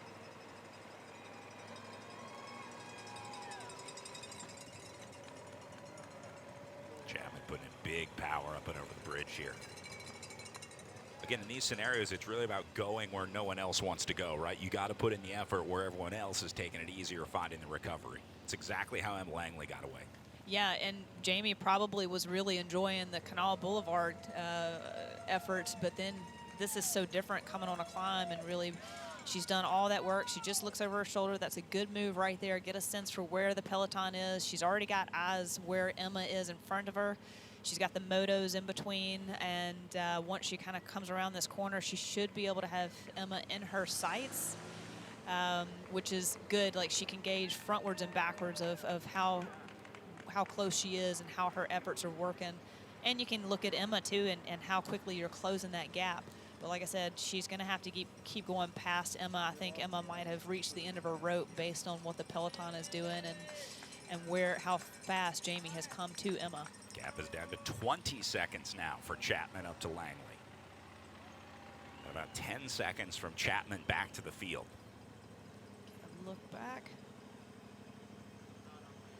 Just saw Chapman come around that turn right there. A little glimpse of pink, but for now, Langley looking pretty good going up the Bridge Road climb. If these two connected and there was still a gap off of the descent, that is dangerous. Yeah, we talked about this a little bit in the criterium. I asked you if you would ever wait up for a rider like this in this scenario. You said maybe give a pedal stroke or two, but it's certainly not a braking scenario. Yeah, exactly. And this is where if Emma turns around and sees that, you know, Jamie is 10, 20, 30 meters right behind her, I would wait for her. 2 is better than 1. Yep. You're a better draft. You've got someone to work with, and obviously Jamie is extremely strong. We saw her just break across, and maybe Emma doesn't know who she is, right? And so she doesn't know that we know, you know, well, we know that she's a rower and that she has that ability, but man, you just love to have anybody join you. It's like misery loves company. It's just like, oh my God, the sight of sore eyes, and any reprieve that she can get from Jamie is super helpful. Well, she's going to know everything she needs to know about Jamie Chapman if she makes it across, because all she needs to know is that Chapman was strong enough to get there. And exactly. That means that she's got the engine to help out here. So Chapman in the gap here between these two groups. Last check was 20 seconds up to Langley, but I'm wondering if Langley might be taking this back out. Langley's definitely making up her time on the climbs, right? I mean, she's losing time on the flats, probably holding time on the descent, but it's really on the way up that Emma Langley is winning this bike race. This is where Jamie's learning that effort and what it feels like and how it's different on the flats versus the climbs. You know, she put forth quite an effort just to break away from the Peloton, full effort, and you have to know how to kind of manage that and then come through that start-finish line, take a deep breath, and know that you're basically just going to put yourself even in a worse spot trying to get up and over the climb to make that connection to Emma. So she hasn't done that quite yet. Emma's definitely looking over her shoulder. She would love some company. And this is tough. Like, you see the Peloton is inching closer to Jamie. Jamie's also looking over her shoulder. She has that sensation of how hard this really is. And you see the differences. You see Emma pushing on right there, and Jamie is still on the climb. They're reporting about 30 seconds back to the Peloton at the top of the climb here with over 25 miles to go. There's a good look at the party up at the top of Bridge Road. Not a bad place to hang out and watch the bike race. They got food up there. They got a big screen. Love it. I absolutely love it. I hope they've got a good party going on up there. Got the bouncy house. Yeah.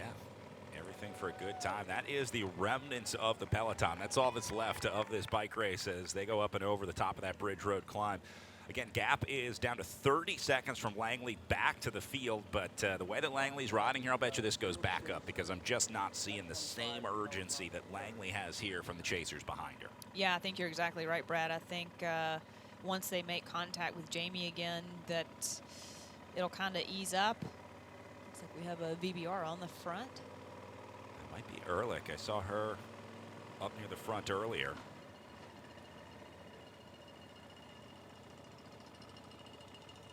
It is going back out. Race Radio now reporting the gap up to 35. It was down to 20 at one point, went back up to 30, and now back out to 35 seconds for Langley.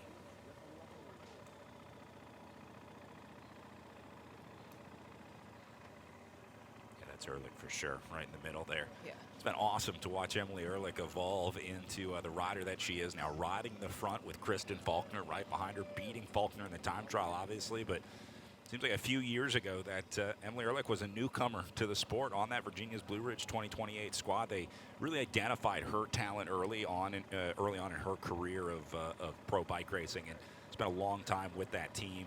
Certainly the development, I think that team has been able to give Emily Ehrlich has been a big part of it. The resources that things like directors like Shelley Olds can offer a lot of insight to a young rider like Emily Ehrlich.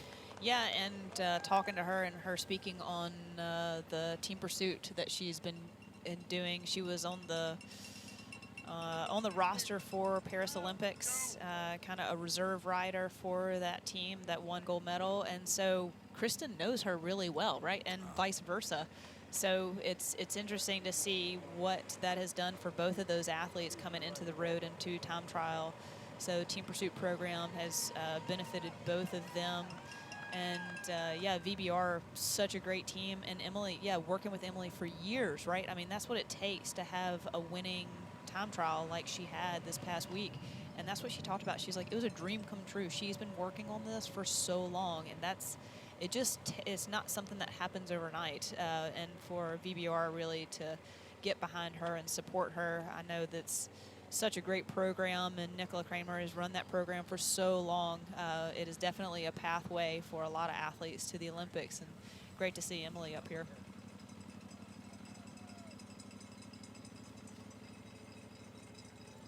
Remember, they also have Anna Hicks, Bethany Ingram, and Emily Gilbert on that Virginia's Blue Ridge 2028 team. But by far, Emily Ehrlich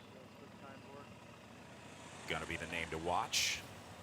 Yeah, she is the team leader, and I would think the one that's going to make it to the end.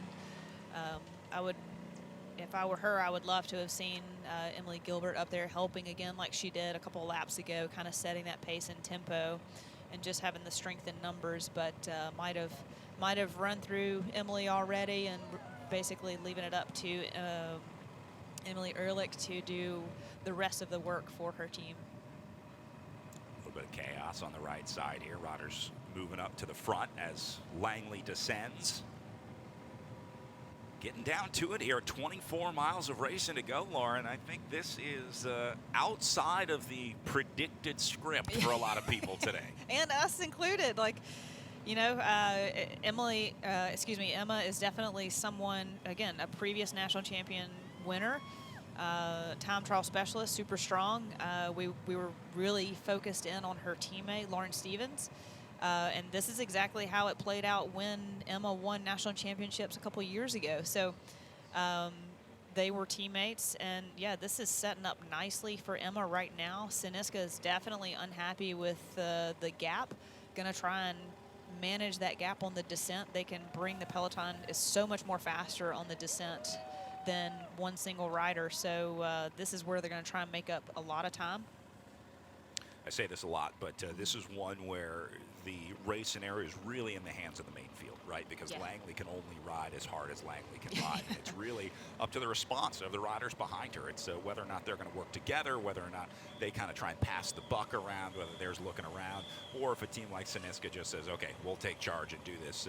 The outcome of this race is largely on the shoulders of the 20 or so riders left in the chase group.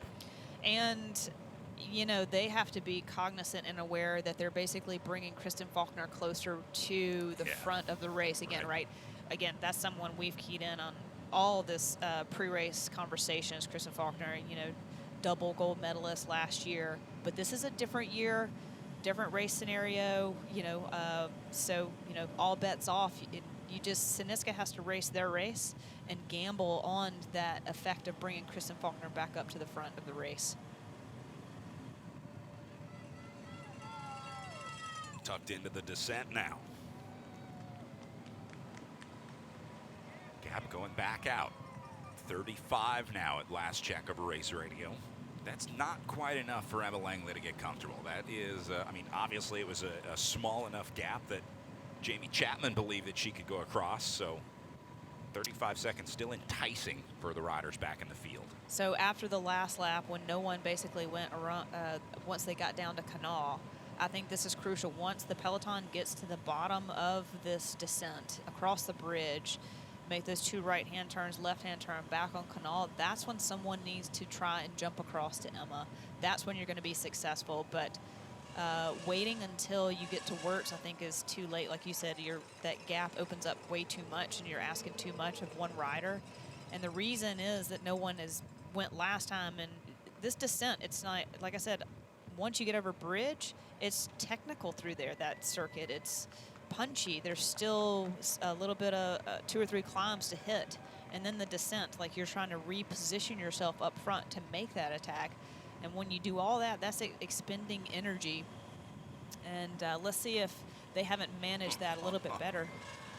A little spicy on the corner I tell you there. that thing's got a speed limit. This looks like Chapman on the way back here. I also like that Chapman is still... I love that she hasn't thrown in the towel here. Yeah. Yeah, a lot of times once you see that gap come back under like 15 seconds, most riders will just pull the plug there, but not Chapman, staying on it. Go back and look at that descent on the way down. Whoa. That's Erica Werski of Fearless Femme, formerly Erica Clevenger. A very savvy, comparable bike racer to keep that upright, hey? Whew.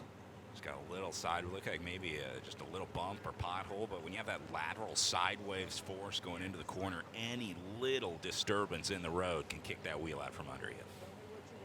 It gives you pause. Back to Chapman, hammering along the river now. Love the effort here. This is about as close to rowing as you can get, racing your bike along the river, long, steady effort. She's feeling right at home.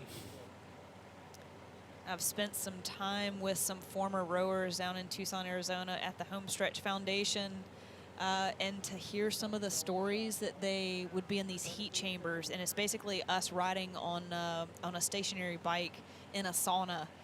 And I'm just like, I just can't imagine, you know, that mentality that you have to form and have and create to be successful. But those were normal training days for them leading up to the Olympics. It's just amazing. So, you know, when you put them on a bike and it's just like, well, this is easy work, you know, it's just like.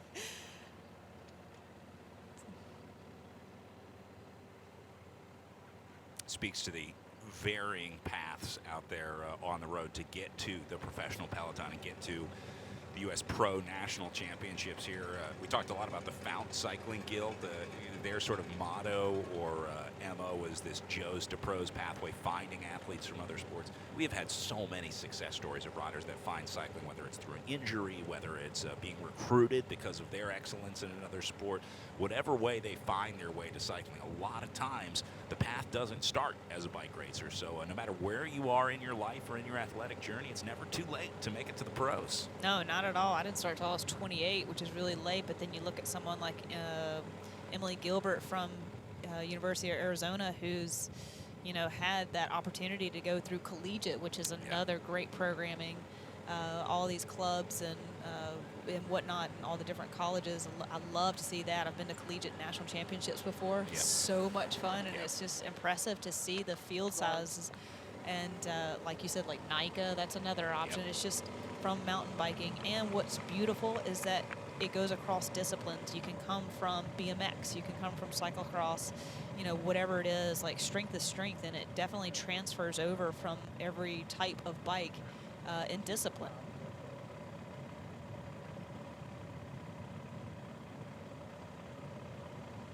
Chapman certainly got the aerodynamics of bike racing figured out here. Great form tucked in here. Sorry about that. I didn't mean to She gets screw you on those the feet. bent Are you elbows. all right? Okay. I didn't want to bottom. All right. And it looks like two different styles, right? Like Chapman has eyes on the prize in front of her, like, you know, where Emma's more, you know, giving a time check, kind of looking back. Well, I think she just realized that Chapman is on the way up here and about to make contact. So we'll go ahead and call this 2 off the front. The question now becomes, what is the gap from Chapman back to the field? But last time we checked, it wasn't much. So if this catch is made, they're going to have to get right back to it and get to work immediately. This is a good shot looking from Emma to Jamie all the way back, and we do not see the Peloton behind Jamie like we saw. They were super close, so they'd come off the bridge descent essentially onto Canal, and this gap looks like it's opened up significantly. Chapman did it again on the flats. She just opened up another 20 seconds over this field along the river here, and now she's about to get up to Langley. So the race situation has now changed. It is 2 riders together at the front as Jamie Chapman will join Emma Langley, and here we go. They're about to hit the Wartz Road climb one more time, and Chapman got there just in time. And just like you were talking on, Brad, is that, you know, the Peloton was probably 10 seconds behind her on the Bridge Road climb, and she didn't give up. She didn't quit. She kept pushing forward, and this is a product of that, and that's the take the chance that you want to see from a rider that, again, is an unknown essentially to the Peloton. So good to see that Jamie made it across to Emma. Let's see. Yeah, she's going to take on a little bit of gel nutrition right here. Emma saw that. She waited up for her like we were talking about, and you can see again Emma's kind of basically head down, really strong pedal stroke here. Let's see, hopefully they're going to work well together in these last coming laps. Give Chapman a little time to recover, knowing that she just made it across the gap, so she gets a little bit of a break here. Not expected to pull yet, but once Langley decides it's time, she's going to put Chapman on the front. Back to single file on the front. Siniska doing all the chasing today. I don't know that I've seen any other team at the front of this field. Fount has had one waiting in the wings. They're ready to take over. The other thing that I'm noticing is the pink jersey of Kristen Faulkner not going anywhere out of the top 5 today. Exactly, and yeah, I'm just wondering if Fount is buying their time and letting Siniska run through their riders, but yeah, Siniska basically keeping Alexis Magner and Heidi Franz in the pocket until it really counts, probably marking Kristen as best they can. Also, you know, Fount probably doing the same thing with Aaliyah Shafi, just, you know, buying their time. But at some point, if you're Siniska, you have to look to Fount to say, hey, you know, you're the other team in here with the expectation of working. We're going to need you to help us out here. It'll be interesting to see what the gap will be once they are up and over the Wartz Avenue climb. Race Radio just allowed the team cars into the gap. So right now they're allowing Aegis and Speedblock cars to move up into the gap. That means it's at least a minute. That's usually the benchmark that the officials will leave here. So at the bottom of Wartz Road now, the group of 2 has built their lead back over a minute after it had gone down to 20 seconds. At one point, Langley hung in there, went back away. And then Chapman went across to join her. This is a great race in Charleston today. And again, having the opportunity to talk to Jamie at the coffee shop the other day, she doesn't have a team car. So, you know, again, she was talking to me about, hey, who can I get to feed me? And I think she ended up leaning on the EF. So it'll be interesting to see if it's the EF car that goes up there or if she just grabs like a neutral feed in the feed zone. I'm curious. You know, EF, if they're going to say they're going to feed her, but your alliance is to Kristen, right? And if Kristen has a mechanical while they're up feeding, that's, you know, a horrible day. Everything goes pear-shaped for Kristen. So, you know, it'll be interesting to see if Jamie has any support, and even if Aegis gets up there, if they're willing to basically help out Jamie. You know, the agreement of, you know, where we're in this together at this point, we're kind of working as a team. So, yeah, I'm super curious. You know, she's up there and made herself available. All right, we're going to keep an eye on it. Gap is just under 1 minute right now for 2 leaders up and over Wartz Road. We'll have pictures for you when we come back from a quick break.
Competing at the highest level in the sport requires the right training ground, and USA Cycling has found that in Arkansas. Bentonville is the home of the U.S. National Mountain Bike Team. But our statewide network of trails aren't just for elite athletes. We've got a ride for everyone. Just increasingly more and more, I'm telling people, if you ride mountain bikes or if you want to get into mountain bikes, you got to come here and see for yourself, because you don't really know until you know. Plan your mountain biking trip to the natural state at arkansas.com. There's no time to waste in the morning. That's why you should watch 13 News this morning for fast and accurate weather and traffic every 10 minutes. Plan ahead with real-time traffic and beat the morning rush. This is a look at what's happening with our traffic drive times. If you're leading out of Hurricane today, going to Charleston, just 21 minutes. Get the latest on road conditions and alternate routes. Know what's happening with live, local, weather and traffic every 10 minutes. Weather and real-time traffic every 10 minutes beginning at 4:30 on 13 News This Morning.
Isabella Sabo.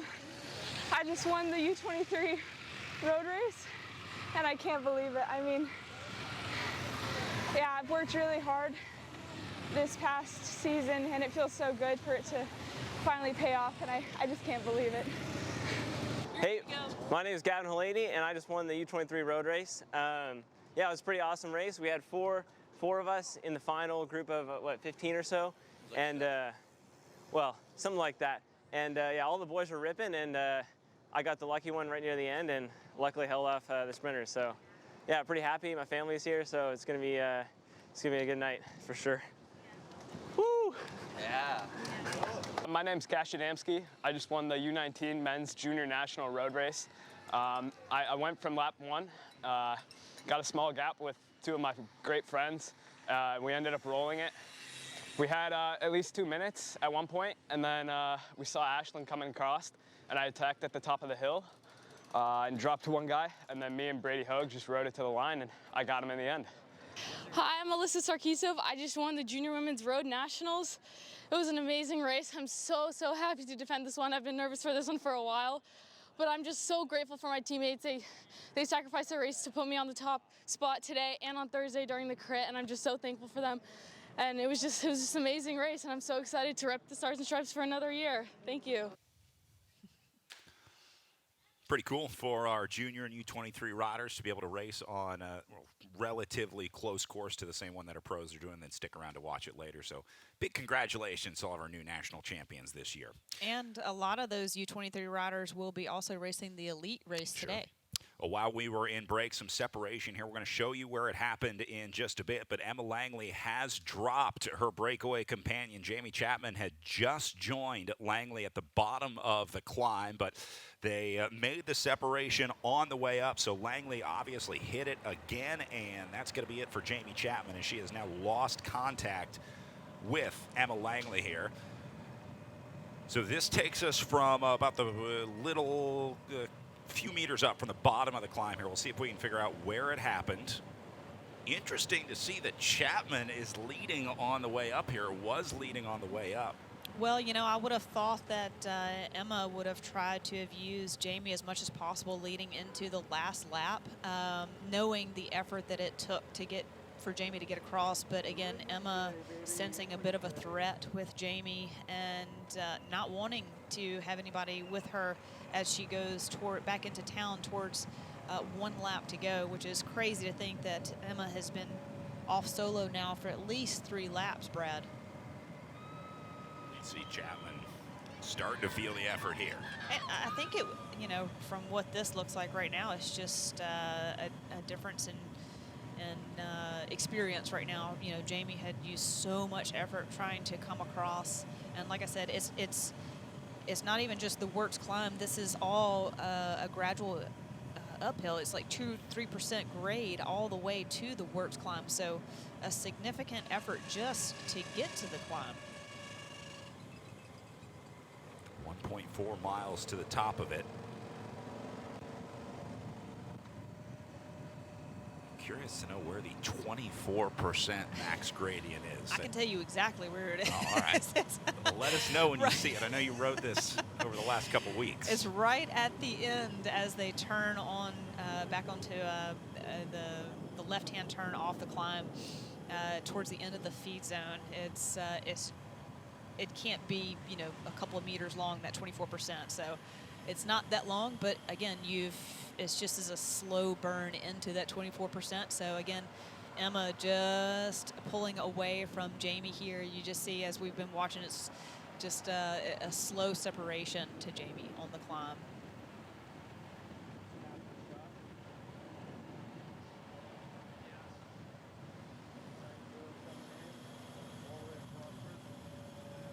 Oh, here it is, right here. This is where the major separation really happened. You see Chapman doesn't get out of the saddle and respond to Langley sort of jumping here a little bit. That's just different riding styles for each individual rider, right? Yeah, again, talking about a rower background, conducive to just kind of get in a position and hold it as best you can. Emma just so strong today, having a great ride out there. Are you surprised that Langley left Chapman behind? I know you talked about how she would want help here, but she obviously can't slow things down too much. I mean, would she have been trying to kind of keep Chapman on, just gauging her effort, and then eventually say, all right, this is dead weight, it's not doing me any good? Yeah, she probably had a sense of the pace and pressure. But yeah, if it starts to slow too much, yeah, Emma's just got to press on and ride the climb at her pace, and you know, with the hopes and anticipation of potentially Jamie coming back on the flats. But look at this. I mean, Jamie doesn't quit, right? Like she didn't, even though she's separated, like she doesn't just totally give up. And again, Emma looking over her shoulder saying, hey, well, there she is again. Yep. Do you, again, wait up a little bit? And I think she should. So both of them just getting up and over the climb at their pace. You know, a bit of separation. And here comes Jamie to come back. And this is where Emma should definitely use Jamie on the flats, where Jamie's inexperience to Emma's experience right now. Yep. It's the exact same scenario that we just saw. Chapman makes the catch on the flats, but clearly Langley a better climber on the day today. For now. But you only got to be the better climber one time, the final time up Wartz Road. Exactly. Emma's having a stellar day today, and good to have Jamie Chapman up there, an unknown to us and unknown entity to the Peloton, I would say. Yeah.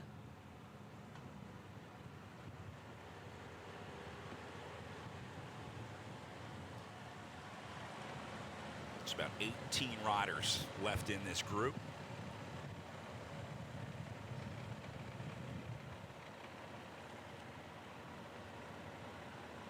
Definitely attrition of the course here. Minoru Minagawa found cycling go. She's had a great season as well. Really awesome spring rides for her. Hanging with this group. That is a super impressive ride. Andrea Sear hanging in as well. Boy, Fount gonna have a real shot at this one today. Here's an attack up the left side of the group.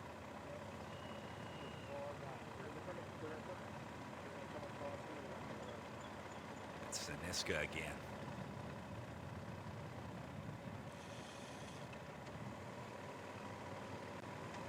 I think that's Aaliyah Shafi, the other Fount rider up at the front. We're expecting big things from her today, so she's made the selection and still in the conversation here.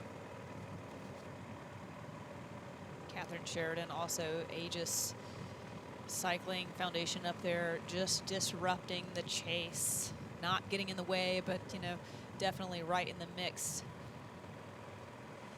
Gap is at 25 seconds for him right now.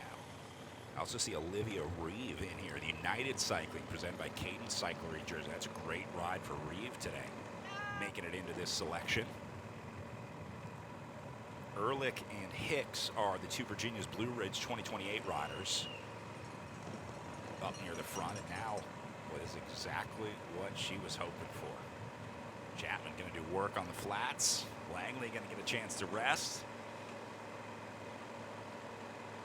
She'll use Chapman up for everything she's worth here. Yeah, this is going to come down to last lap efforts. This is going to be such a great last lap here. Having Emma here with Jamie Chapman and knowing that you have Lauren Stevens back there and Catherine Sheridan both still in the group is huge for Emma. Huge confidence boost. She has nothing to lose up here, everything to gain. And that puts all the pressure back on Siniska, back on Fount, VBR, and Kristen Faulkner. Again, let's see, you know, when do you draw out Kristen finally? And, you know, everyone is following her wheel. So it's going to be up to Kristen to, at this point in the last lap, I think, to make any kind of move to this two front lead riders.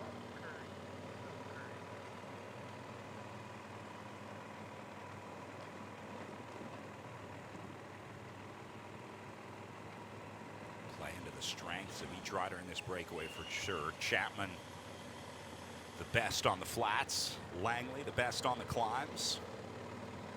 And, you know, if I was Chapman, I would try to get Emma to do a bit more work to see if she can expend some energy down here on the flats to hopefully stick her wheel as you go up and over Bridge Road climb. I think I know the answer to this, but is there anything that Chapman could have learned last time from getting dropped? I mean, is there anything she can do different strategy-wise, or is this just a matter of not having a big enough engine? You know, I don't, it might not have come so soon to have that realization of what to do different, but, you know, she's definitely going to go home after today with a huge confidence boost, one. A ton of, once her heart rate comes back down, there she goes. She flicks the elbow, asking Emma to come through for her. And definitely kind of go back to the team. And like I said, she was having coffee with Kristen Faulkner, so who better else to talk about and debrief with than Kristen, and just be like, hey, you know, got any tips or pointers for me? Oh my gosh, this is huge for Jamie. Look at this little chase behind him. It's like one of the Siniska riders has left the field behind in an effort to bridge up here. This may become 3 riders pretty soon. Oh, boy. Things have quickly changed. Now you've got Fount under pressure. You've got Virginia's Blue Ridge 2028 under pressure. And it just increases, like, what can Kristen Faulkner do? Will she be able to respond? When will she respond? Will she go on bridge? Will she go on Wartz like she did last year?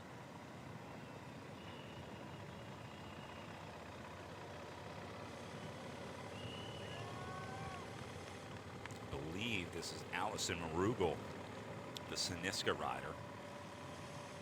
See if we get a number. Marugel will be wearing number 28. CCB going to take up the chase here. Wow, that is a big gap. All right, so headed out on the final circuit. This will take them down to 1 lap to go. One more time up Bridge Road, one more time up Wartz Ave, and then it's back to the line for the exciting finish. Kaya Schmidt sitting second wheel. She's been off the back on bridge and has obviously caught back on every single time. And Lauren Stevens sitting third wheel, definitely monitoring the front of this group now with Kristen Faulkner on her wheel. Confirming this is Allison Marugel, number 28. Made the jump on the way into the line, and now Marugel got herself about 15 seconds off the front of the field, but more importantly, she's within about 20 seconds of the 2 leaders up the road. Whether or not that remains true after Emma Langley gets done with Bridge Road remains to be seen. There you see the 2 time checks, 20 and 45.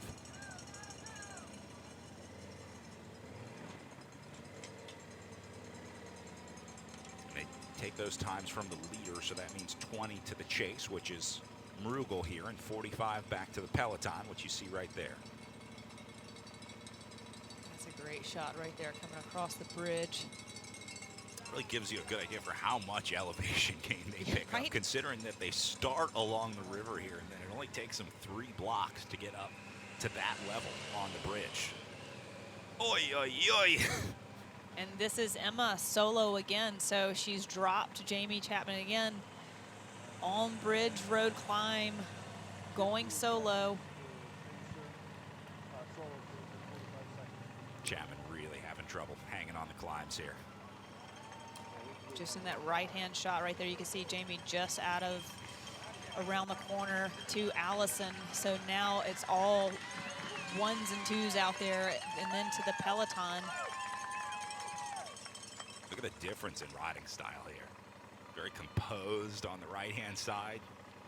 Langley all over the bike on the left. Right, Emma's been out here for so long, right? And so the telling signs are starting. The shoulders are rocking, the head bobbing a little bit, but my gosh, she is so strong.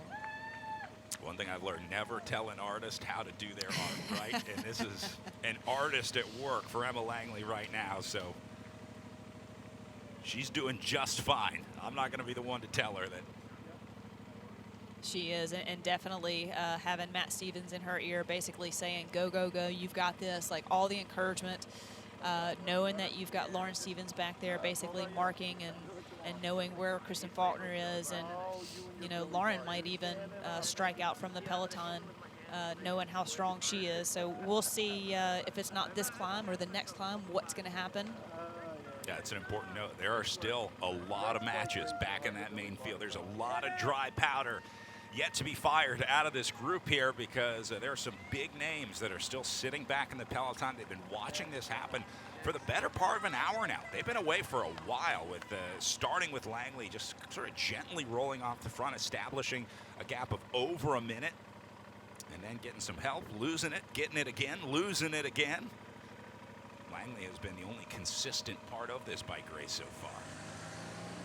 And consistently having Siniska chase you down and trying to jump across to no success, unfortunately, for that team. And also having found just kind of in the wake, as well as Virginia's Blue Ridge 2028 back there.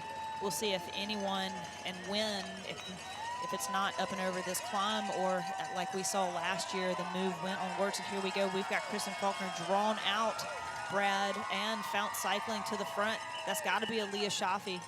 Faulkner realizing it's now or never to bring back the two leaders. That's going to be it for Chapman. And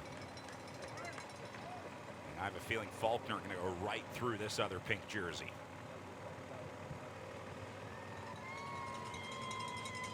This is going to force a selection, this time up and over. Going to be Faulkner, Shafi, Stevens, and maybe Jamie Chapman can hold on to this. That would be so amazing if she did. It looks like she's trying to stay on the back right there. There's a couple more punchy hits through here, and then a nice technical tight descent back onto the bridge and onto Canal Boulevard. All right, well, this is what you're afraid of, as now the defending champ jumps to the front of the field and makes it a whole lot harder for everyone else hanging in there. But that's the only way that they're going to bring back Emma Langley. Someone had to shoulder the burden, and it looks like it's going to be Kristen Faulkner today. And, you know, again, talking to Jono and knowing what that pressure is, she knows she has it. Look at the push that she has right now up and out of the saddle. Again, those couple of rollers across the top are crucial to Kristen's success today. You've basically come across Bridge Road climb and made a bit of a closer move to Emma, and now you have to keep pushing up and over those couple of rollers as you go gauge your effort to Emma. They're going to let Faulkner do all the work here, as they should. There's no reason to let anyone else, or there's no reason that anyone else would go to the front. If Faulkner's showing that she's willing to do it, she's clearly got the legs to do it.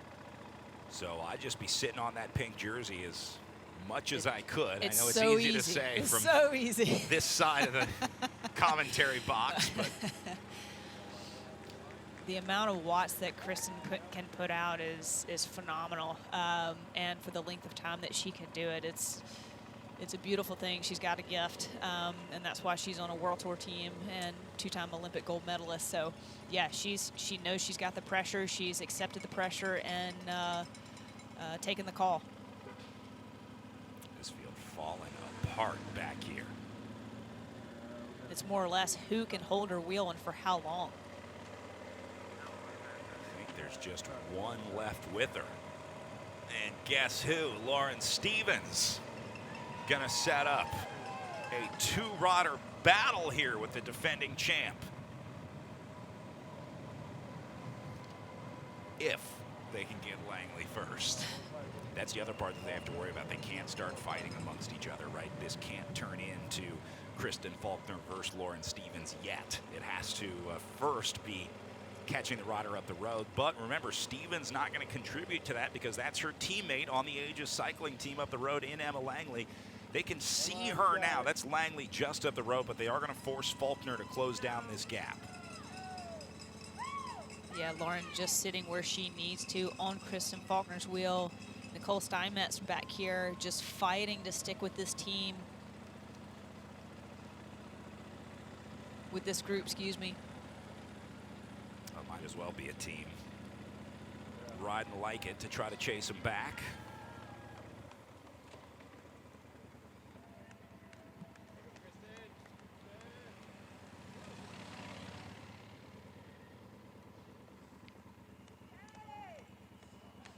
And that's Catherine Sarkisov, also CCB up here, already have a national championship on her back this weekend, and a great ride by her.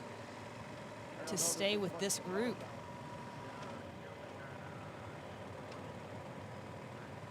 Yeah, she's up in the front there. This is the Peloton. They're going to lock in.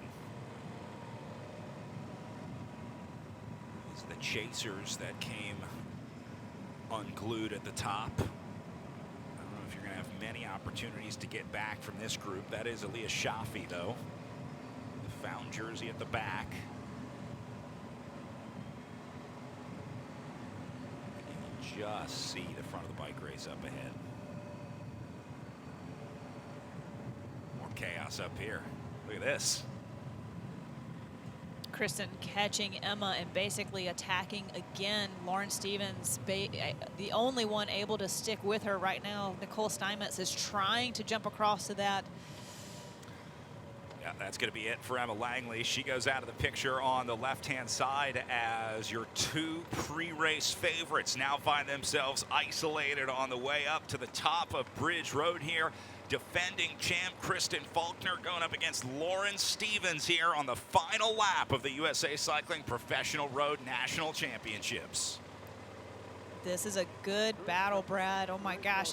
You know, Kristen knew that she had to go again. She wants to drop Emma. She doesn't want them to have two teammates, and basically the counterattack could happen. And so she has taken on this job of basically making the race as hard as possible as this descent comes down to Bridge and then onto Canal Boulevard. I bet she's going to try and push the pace as much as possible to keep that separation from Emma. And then I would imagine she's going to go again on Wartz just like she did last year. That's a great insight into the tactics. She has to make sure that she doesn't get outnumbered by ages here. And they have the opportunity if Langley can get back up there. So that is probably Faulkner's worst case scenario here. You go back and look at the way that the elite men's race finished up last year. They had two guys from that EF Education squad in that front group. They were able to work together and get the win. So having just one other rider in the finale is a huge advantage for a team. And right now, Aegis has a shot at it if Emma Langley, who, remember, has been working for the last hour and a half on the front, can get back up there. So she's still within striking distance. That's Langley we just went by right there onto the bridge. She can do this, Lauren. Emma Langley can get back up to the front group here and try and help out Lauren Stevens. That would be huge if she does make it back to this group and has a little bit of reprieve. My gosh, if you give her a second wind, that's huge, and that's what Kristen knows. Look at Faulkner in the pink jersey attacking up and over the bridge here. She is not going to let these riders have any space up here.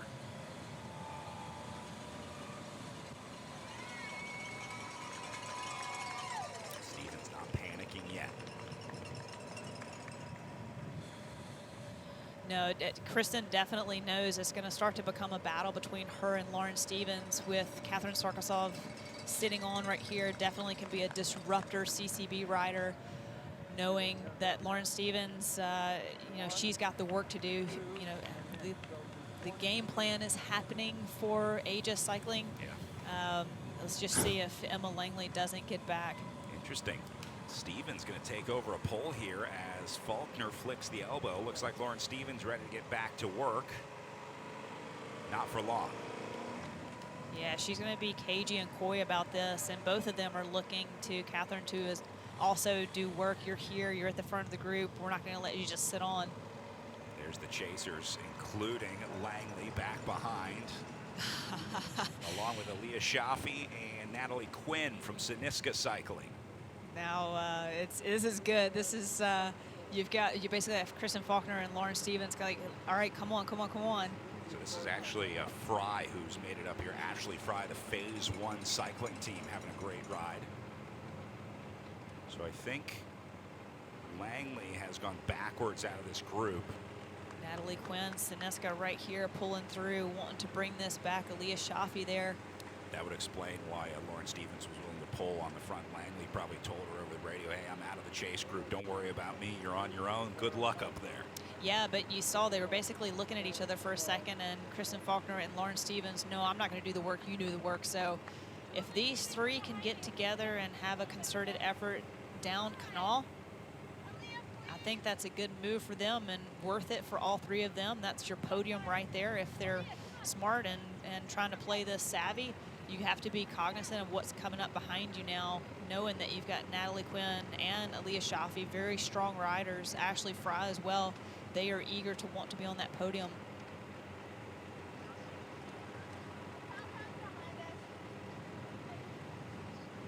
How about Catherine Sarkisian today, surviving to the front group, riding with an Olympic gold medalist and arguably the best American stage racer out there right now.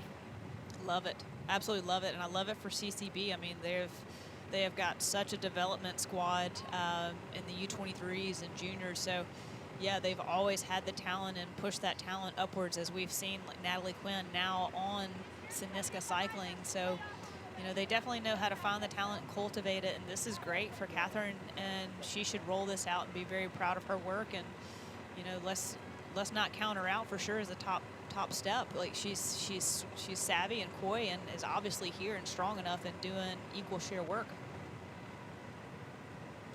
It'll come down, if this comes down to a sprint, who's got the best sprint? I don't know. That's a good question. Sarkisian definitely going to be the wild card in this one. This radio report 30 seconds back to the nearest chase effort for these riders. That'll be that group of 3 that we saw earlier. It might be even bigger now if they let some more riders come up. There's Chapman, that's Shafi. All right, so this is the chase group. 3 riders up the road. This is everyone else.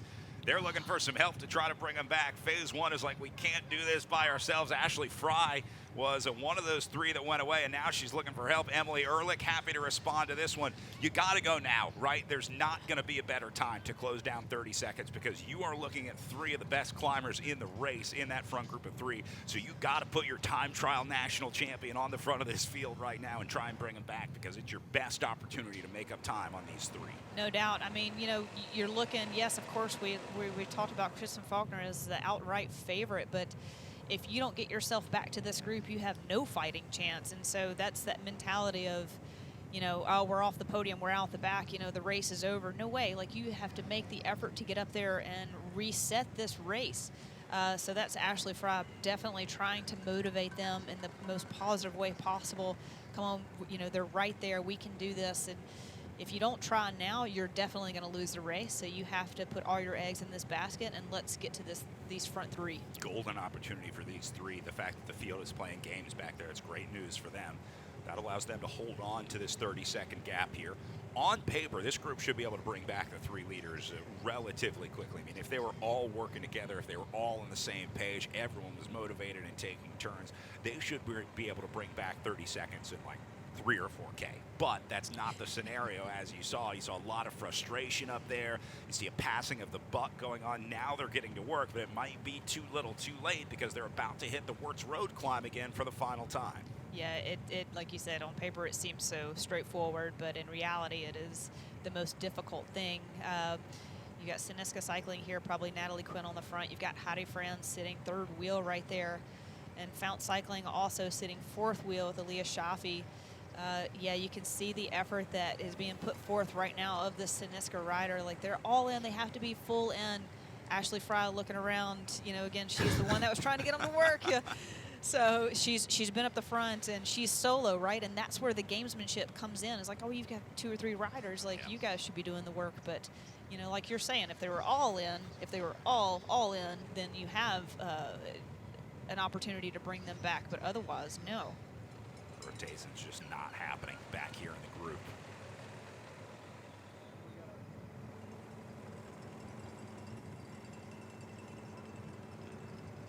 This is also where you start to get a little greedy in these scenarios, right? You're only worried about you and you alone. You don't want to help anyone else. You don't want to contribute to the group if you don't have to, but at this point, for what? I mean, for 4th place, you know? That's what you're doing. You're protecting, not even on the podium. Yeah.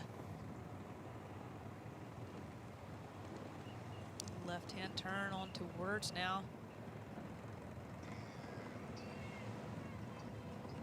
And I'll expect this group to separate a little more on the way up. Don't expect to see the 19 that we have going into the climb together at the top. And we'll see if our group of 3 even holds on together up and over the top of this climb. See if we can't just see them right out of the top of the shot right there. I think they're just the moto. Reporting that gap holding at the bottom of the climb at 30 seconds. So as we get down to single-digit miles to go here at the USA Cycling Pro Road National Championships, the field doing everything they can to bring back the Kristen Faulkner group up at the front. So we'll keep an eye on it. We'll take one more break, and when we come back, your elite women finishing at the National Championships.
Traditional schools weren't built for athletes like you. They box you in, slow you down, dull your dreams. But you don't play by someone else's rules. You're here to push limits, break records, Well, I cracked. and own every inch of your journey. US Performance Academy was born to fuel that fire. An online school that aligns with your ambition, respects your grind, balances your dedication to athletics and academics. This is where you learn what you're truly capable of. Let's go. US Performance Academy, official academic partner of USA Cycling. GoUSPA.org.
Welcome back. Live pictures from out on the road as Kristen Faulkner and Lauren Stevens battle on their way into the finish inside the last 6 miles of racing. They have dispatched Catherine Sarkisiv, who was with them on the way up, but looks like has now been removed from the conversation here. So this takes us down to the 2 pre-race favorites. Yeah, now they're on the Oak Ridge Drive portion of that loop.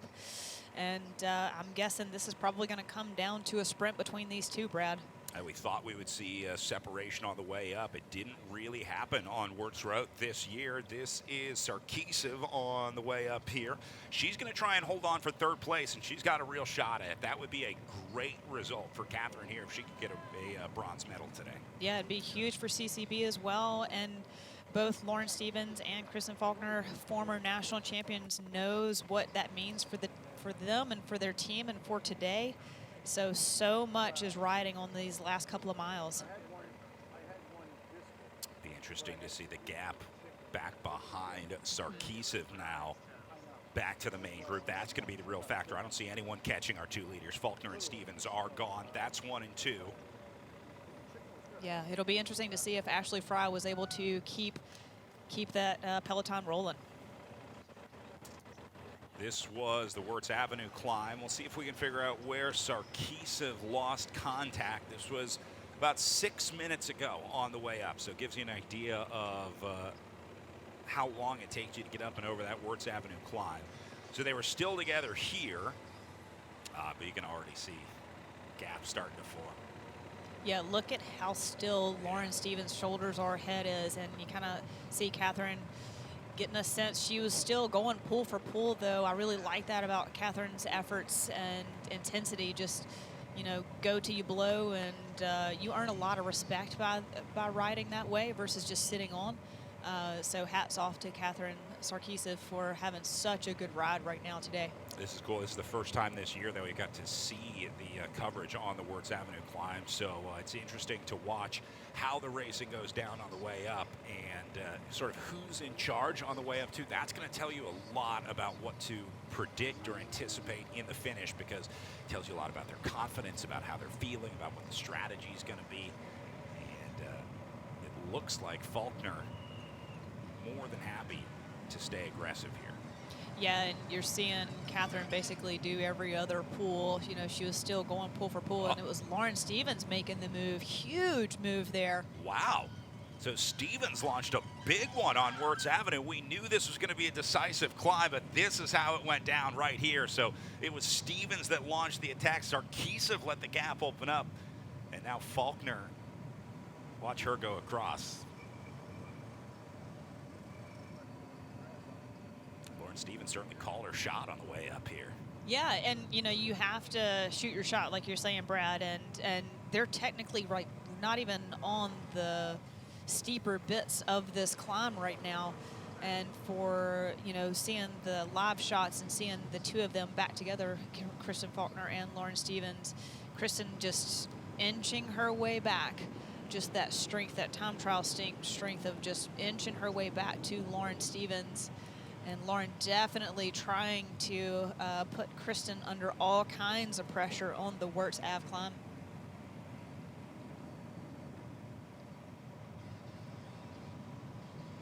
This was Faulkner welding it back. Wow.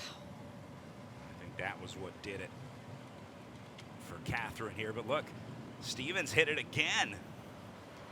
Yeah, and Kristen just staying in that metronome position. And just, you know, you have that eye on the prize, and when you can see that rider right there in front of you, it just gives you something to really push towards and really make connection back to Lauren Stevens as she heads up Wartz climb.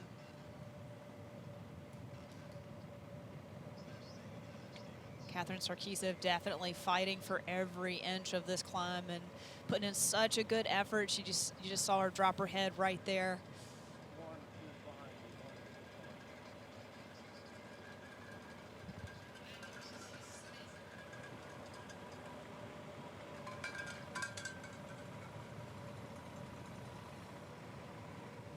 And even Kristen trying to put in a little dig. Every little separation you can make on a climb like that makes a huge difference. Man, they're just going blow for blow right here, Brad. This is why we knew that this Wartz Avenue climb was going to be so decisive and beyond our wildest imaginations on the way up here as we get to watch two champions battle it out on the way up. I love it. I love seeing it. I love that Lauren Stevens is taking it to Kristen Faulkner and vice versa. These are two former teammates, and knowing each other's strengths and personalities very well. Oh man, this is great racing. Left-hand turn onto Oak Ridge Drive.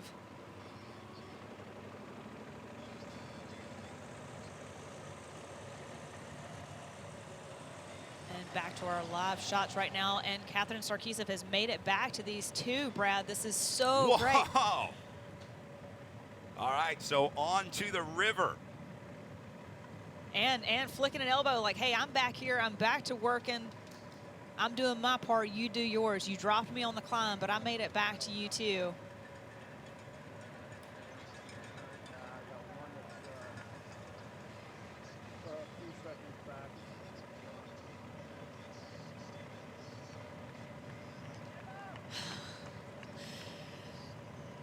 These two are starting to really look at each other, want to know what the gap is behind them.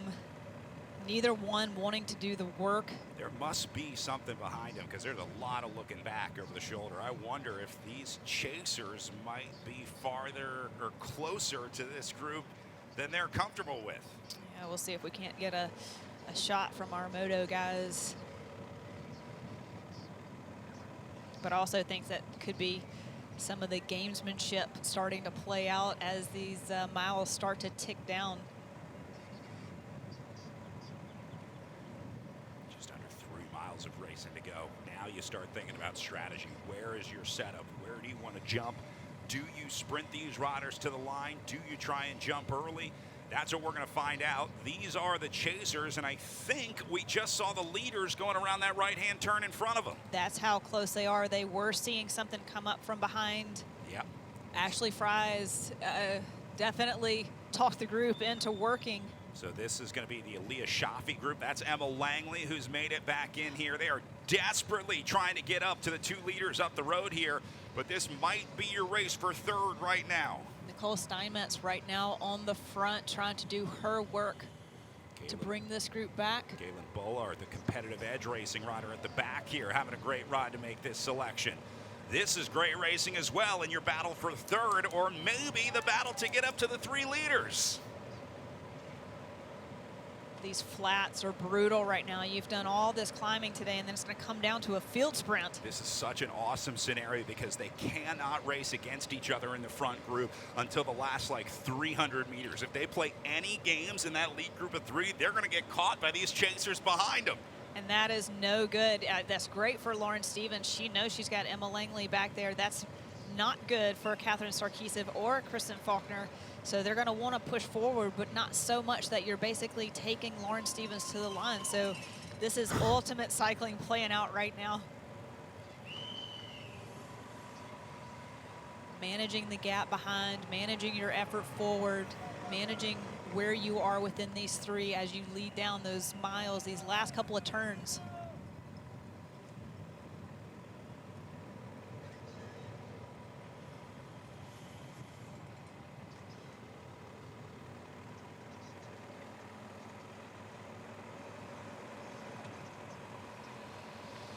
Into the finishing circuits here. Lauren Stevens pulling off. We are down to the last turn. Now, Sarkisian going to open up a little bit of space as she looks at that left-hander up the road. Stevens going to have the luxury of starting from the back here, and defending champion Kristen Faulkner right in the middle. Oh, okay, there was another turn. Excuse me, sorry. They're going to do one right, one more left, and another left after that. It's back onto Kanawha Boulevard, and that's where the finish comes. There's your chasers. There's your leaders up the road. This one's going to be a close one in Charleston.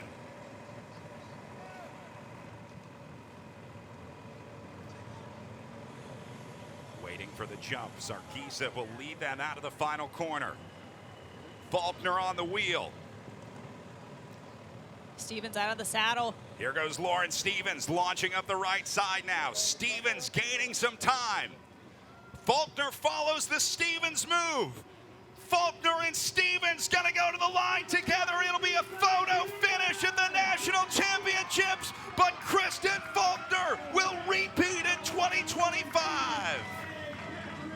Meet the new boss, same as the old boss. Kristen Faulkner gets it done out of the group of 3 once again in Charleston, West Virginia. She'll wear stars and stripes in 2026. Kristen timed that perfectly. She let Lauren Stevens lead her out. It looked like Lauren actually had the jump on Kristen, and Kristen just had enough effort to still come around and win handedly in a field sprint. Can you believe it? The chase behind him almost caught him on the line, but just couldn't get the job done. 3 incredible riders off the front. Hats off to Catherine Sarkisiv on that ride today. She hung with 2 of the best riders in the world out there, and she'll have a bronze medal to show for it. Yeah, kudos to CCB and Catherine Sarkisiv. What a great ride. She's already a national champion this weekend, and to add an elite podium to her espoirs is going to be huge. Talk about probably a huge relief for Kristen Faulkner. You know, we talked about that she was solo here today, had a great staff behind her. Having Jono in her ear and in the car behind her, and yeah, you just see the elation on her face. Hey man, you got the barbecue? Yeah, it's on order. We door dashed it. It's on the way. Be here in no time. See the effort required to stay with that chase group. They went all in on that chase. Yeah. I mean, there were some serious efforts made to try to catch them. Go back and take a look at this sprint. You see Faulkner had the advantage of second position here, and there's really nothing Lauren Stevens can do when it really just becomes about tactics and strategy and position here. 99 times out of 100, I'll take the second position in a sprint to win in a 2-up match sprint. Yeah, Lauren Stevens is definitely taking her shot and went when she thought she was going to be able to win that sprint, 3-up sprint. And Faulkner able to time it even better, just coming around right at the last minute. Well, the preparation paid off for Kristen Faulkner. Spending over a week in preparation here in Charleston, but it worked out, and she ends up with a win, taking Lauren Stevens to the line for a victory. We're going to bring her right in the booth right here. She's going to ride right up to us, and we'll put a headset on Kristen Faulkner and grab a word with our repeat national champion. Wow. Hey, now. Wow. As the rest of our riders rolling in. Kristen, we're going to put the headset on you first. Make sure we can hear from you. Yeah, we'll do the helmet off. The barbecue is on its way. If you remember last year, it was them 2 brothers barbecue. We promised we'd have some for you with the win, and I'm happy to report that it's been ordered and it's on its way. So that's your first good news. The second good news is you're a repeat national champion. Congratulations. Lauren, first off, we talked a lot about this, but a lot of preparation went into this for you. Tell us about your 2 weeks before the national championships leading up to this one. Yeah, I came from the Vuelta in Spain and finished that, got some intensity, got some good racing in, and then flew directly over here and was here around the 13th, 14th, and have been in Charleston since then preparing for the races. And pretty much every other day I had a cinnamon roll from Charleston Bread, so thank you, Charleston Bread, for fueling me. I was a little disappointed they're not open today, but I'll just have to come back next year to get my cinnamon rolls. I love it. Got to stay fueled. Take me through the last lap of the race today. Obviously, it came down to that Wartz Road climb once again. We were a little surprised to see a group of 3, Catherine Sarkisiv, hanging with you guys. Great ride for her, but were you expecting sort of that same scenario, that there would be a small group going up the last climb the last time? Yeah, you know, they took out half of the first 2 laps, and so the course was a lot easier this year. And I was expecting more attacks off the front from the kilometer 0, but we didn't actually see that. So I think some teams wanted to stay together and play their numbers in the end. And so actually the group was pretty big compared to last year going into some of the final laps. And I thought, you know, how do we shrink this? And so I think there started to be some attacks in the final few laps. And I knew that if I wanted to make the race hard and whittle it down, I had to push the pace myself. So kind of going into the last 2 laps, I tried to really push the pace in the climbs. And then I think with 1.5 laps to go, the group was still pretty big, and I was like, it's game time. We got to go. We got to play hardball now. So I knew that we had to catch Emma. She's quite a strong athlete. I've been her teammate before. She was a national champion before, so I knew we had to catch her. And I was a little worried that when we caught her, there would be counterattacks, so I had to keep the pace high. And thankfully, Lauren and Catherine worked with me. And yeah, really strong ride by both of them. So I knew going into the end, it was going to be hard to attack because Lauren was covering a lot of my attacks all day. So I've never won from a sprint before, and I said, if there's a day to make it happen, we got to make it today. So I've been working on my sprint all winter, so hopefully thankfully it came into, it worked today. That was my next question, a little bit of musical chairs into those last few corners for a non-sprinter. What was going through your mind when you realized you were going to have to sprint? I'm sure you thought back. Glad you did those preparations. Yeah, I've been working on my sprint all winter because I want to be a more unpredictable rider. I think people expect me to attack now, and I think Lauren and Catherine probably expected me to attack on the last lap, so I actually decided to do the opposite and stay with them till the end. And I actually felt pretty strong, and I knew that if I positioned well and got in Lauren's wheel, then I could try to come around her. I think she started her sprint a little early, and I was able to get in her wheel, and so it worked out quite well. How, when you guys were looking back and you could see the group coming towards you, was that a part of your factor of moving forward versus keeping an eye about what's coming behind you in your sprint? Well, I knew we had about 10 to 15 seconds kind of coming into the circuit. Well, I think that's what we had. And so we actually had to keep working together if we wanted a podium. And so then I knew, like, going into the last corner, we had a few hundred meters, and so I didn't want to be first wheel going around that last corner. I wanted to come behind someone, so I had to stop pulling kind of with 2 corners to go and sat in the back. And talk about what it means to bring this jersey back to the team. You know, it's been a late start to my season. I had a really busy off season after the Olympics, and then I had a lot of media and a concussion. And so my racing in Europe has had a pretty slow start, and this was a race that I really wanted to win, and it was the first one where I felt really confident coming in, and I love the Stars and Stripes jersey, especially with the gold bands, and so I really wanted to keep it. And this was the first race all season where I really, really, really wanted to win, so I'm glad that it worked out. You talked about the comeback from the spring, the concussion. Does this get you back on track? Do you feel like you're back to where you want to be now? I hope so. I think, you know, I finally felt like myself again in this race. It's been really hard kind of starting the season not on full form, and every race I keep thinking, oh, my fitness is coming back, and it's still not fully back, so I had to play smart today, but definitely this is a turning point for me, and hopefully I'll have a really strong second half of the season. What's next for you? Where do you go from here? Tour of Britain. It starts in about a week, so they don't really give me a break. But thankfully, I'll be able to wear the jersey again for that race. So. All right. Well, congratulations. We'll see the EF Education Oatly Stars and Stripes jersey debuted at Tour of Britain. Kristen Faulkner, congratulations. Thank Let me you be so the first to congratulate our repeat national champion. Great race out there on the road. That was so exciting to watch. So congratulations. I'll let you get back and celebrate with your people here. You got a lot more fans in Charleston, West Virginia. So I'll let you get back out there. Thank you, everyone, for tuning in and watching. It's so nice to have the fans. So thank you. Awesome. Bring the dim, too. Yeah, we'll get you some barbecue time right now and let you get back to celebrating here.